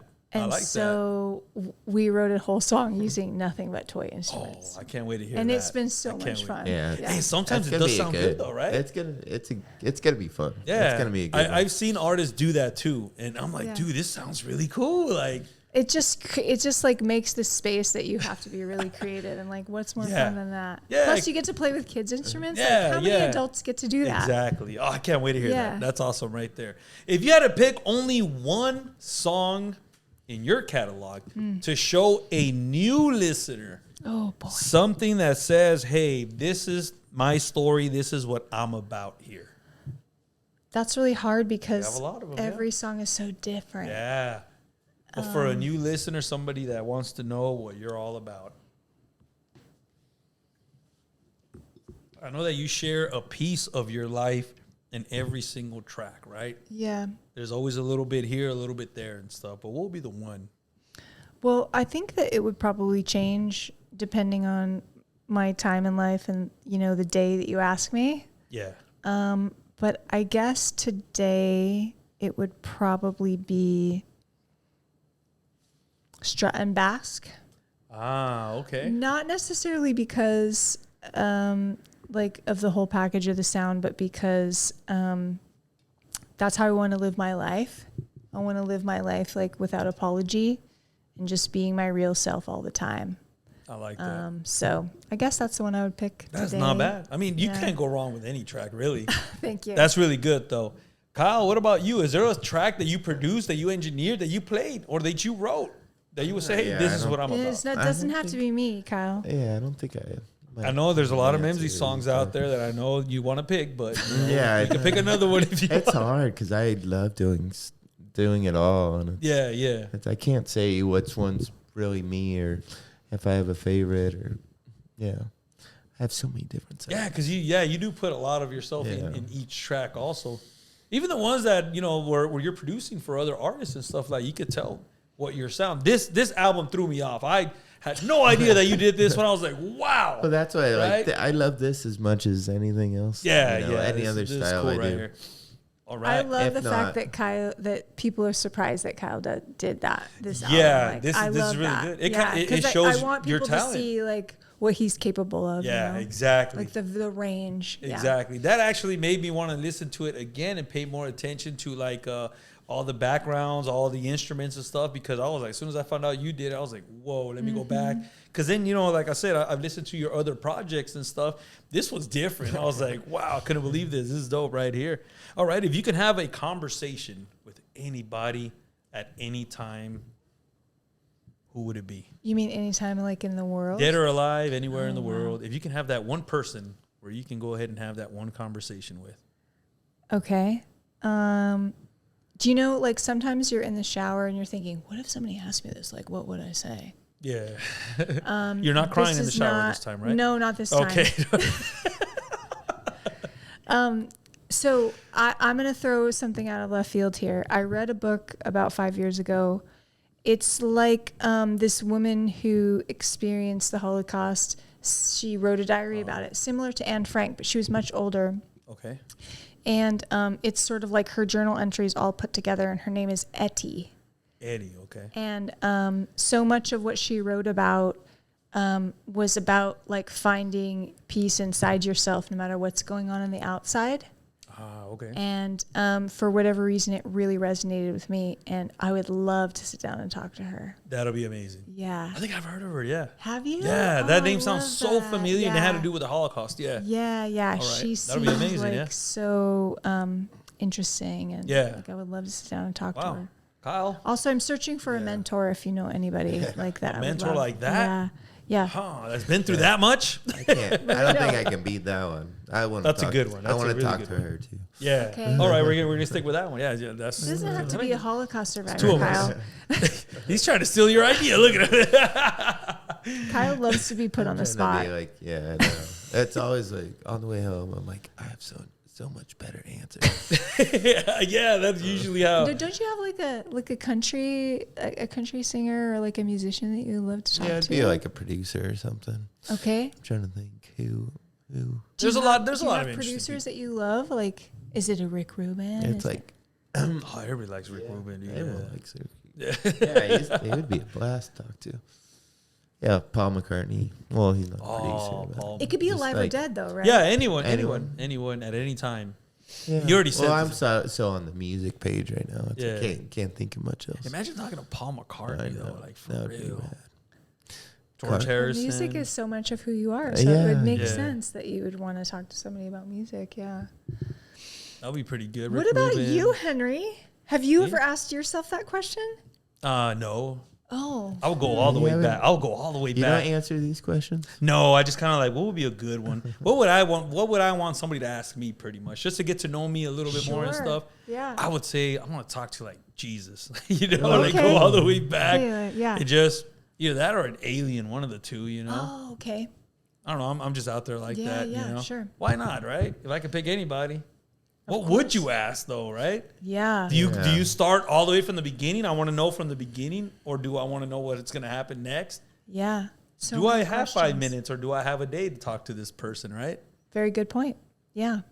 I need to write that one down. You All can right. write it down. Give the parameters next time. Yeah. All right. Memzy, what motivates you to write music?